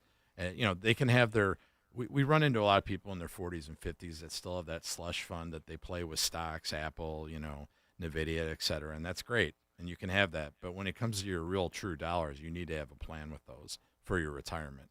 And the earlier you do it, the better you'll be when you're in your 60s. And, clients that are young families, and the whole Trump accounts thing, that I assume there's a lot of interest there, particularly after, the announcement, and now in Michael Dell putting $6 billion in. That certainly, that certainly adds an attractive quality to it. So the conversations you're having about some of those new opportunities like the Trump accounts. We have many people from this radio show calling in to us about that. And we're, a lot of people are not clear on how that's going to work and who's going to give what money and that type of thing. One of my nephews just had a baby, and I said it's going to be a good thing for you guys. And you can build off of that. So yeah, we're well versed in all that, and people should give us a call at 1-800-640-2256. 1-800-640-2256. Yeah, it's also a great sort of basic finance teachable moment. You heard Scott Besson talking the other day about market returns. If they averaging them out over the course of a child born today to when they're 65, that the downstroke that the government complemented by Michael Dell, puts down in your Trump account at birth could be $500,000 by the time you're ready for retirement. That's real money. Exactly. If money means anything in the future, when Elon Musk saying money is going to be irrelevant, but let's say it isn't. Let's protect the downside and say it isn't. That's big. That's real money. It is, and every little bit helps. I have 3 boys, and if you're putting them through college or if you want them to retire, I beat into their heads that you need to put money in your Roths. You need to put money away for the rainy day. It's so important, and those Trump accounts just help that along. Tim Stearns is the president and founder of TJ Stearns Financial Planning and Benefits in Arlington Heights. Tim, give us that number again for people to contact you. No problem. It's 1-800-640-2256. That's 1-800-640-2256. Tim, thank you as always. Appreciate it. Dan, thanks for having me. This is the morning show more Chicago radio listeners are choosing. This is Chicago's Morning Answer on AM 560. The Answer. At Terra Vista of Oak Brook Terrace, dementia care isn't just what we do, it's all we do. We specialize in caring for those with Alzheimer's and other types of dementia. We're on the forefront of dementia care with a barrier-free, stress-free environment, so residents can explore safely and feel at home. But what truly sets Terra Vista apart? Personalized care. We take the time to learn each resident's story, where they lived, their routines, former careers, even the names of family members. Anyone who interacts with your loved one can immediately make them feel comfortable and understood. We meet our residents right where they are. Residents stay strong and engaged with multi-sensory activities, music, art, horticulture, our beautiful 18,000 square foot outdoor space, and even a personal trainer. At Terra Vista, residents aren't defined by their dementia. We honor the whole person. Speak to an advisor or schedule a tour today at terravista.org. Again, that's terravista.org, and tell them AM 560 sent you. Signature Bank is Chicago's fastest growing independently owned business bank, a bank where relationships still matter. Signature Bank knows your name and your story. I'm Dan Proft, and I know this because Signature Bank is my business bank. Anthony and John here from Bionic Auto Parts, proud clients of Signature Bank. We deliver high-quality, recycled and remanufactured auto parts to Chicago and Milwaukee. Our mission is simple: provide parts safely, reliably, with great customer satisfaction.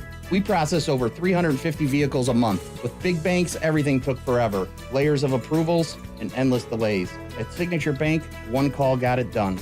Whether it's lending, deposits, or treasury management, they deliver fast. Signature Bank made us feel like family. That's a partnership we deeply appreciate. Signature Bank helps local businesses succeed. Want to learn how Signature Bank can help turn your business vision into reality? Call Signature Bank at 773-467-5600 or visit signaturebank.bank. Member FDIC, Equal Housing Lender. Hi, I'm Ken Mariotti, owner of Woodland Windows and Doors, a third-generation family-owned business since 1969.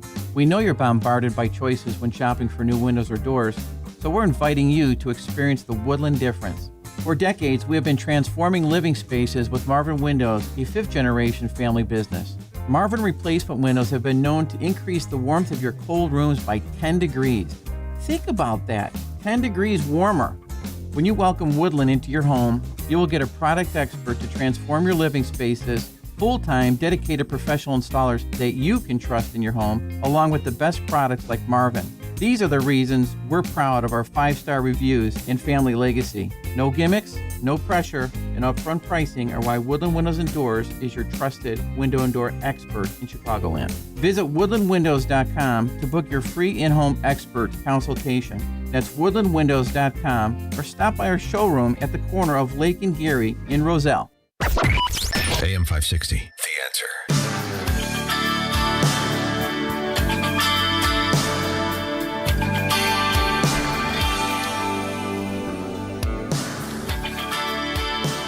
Top of the morning, Dan Proft here.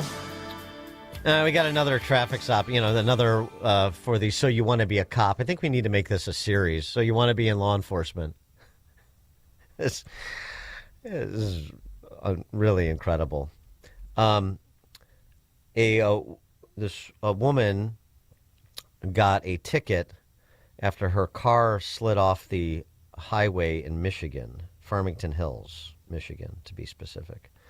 She was ticketed for driving too fast for conditions. And she was not having it. Here's the court number. I'm not touching that ticket that you're illegally issuing me. You weren't even here to assess the crash, yet you trying to tell me that I gotta have a ticket. Look at your car. I don't give a what you talking about. Don't touch me. Don't touch me. Don't touch me. Go ask, cause the bitches is paid. Go ask. They wouldn't even issue me a new license. You see them tickets on there? Don't touch me. No, I'm not. No, I'm not, because I was not speeding. That is ice. All of this is ice. If I stop my car, I still would have slid. The ticket says too Are fast. you serious? Bitch, get the out my face. Get the out my face. Get the out my face. Get the out my face. Away from my car. Get the on. Get the on. I'm going to verbally Get serve the you. on. So 26H00641, Miss Dejanay Clark, you're being... You're not giving me notice of driving... I can't hear you. ...condition. I can't hear you. La, la, la, la. La, la, la, la. La, la, la, la. Get the on. Bitch voice. Trying to make some money. You trying to make some money for your motherfucking department. So bitch ass on. This is real life. I'll beat your ass. I'll really beat your ass. I'll really beat your ass. You feel comfortable too? Yeah. I can't wait.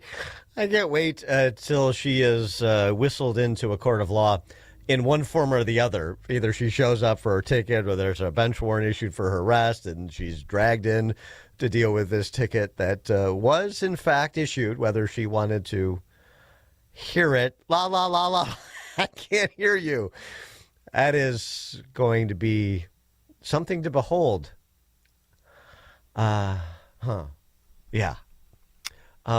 In response to yet another awful, and you can be rest assured she is, let's go back to the dulcet tones of a real intellectual and Helen Andrews talking about this phenomenon that we see playing out in our society in so many fashions and so many places, and often involving the enforcement of law. But generally, it's just people having to deal with opinions, dealing with the law, number one, and then secondly, generally speaking, dealing with opinions that they don't share. But if you want to put it in a single sentence, you could say that feminization equals wokeness. Everything you think of as wokeness is simply an epiphenomenon of demographic feminization. Think about all the things that wokeness means. Valuing empathy over rationality, safety over risk, conformity and cohesion over competition and hierarchy. All of these things are privileging the feminine over the masculine.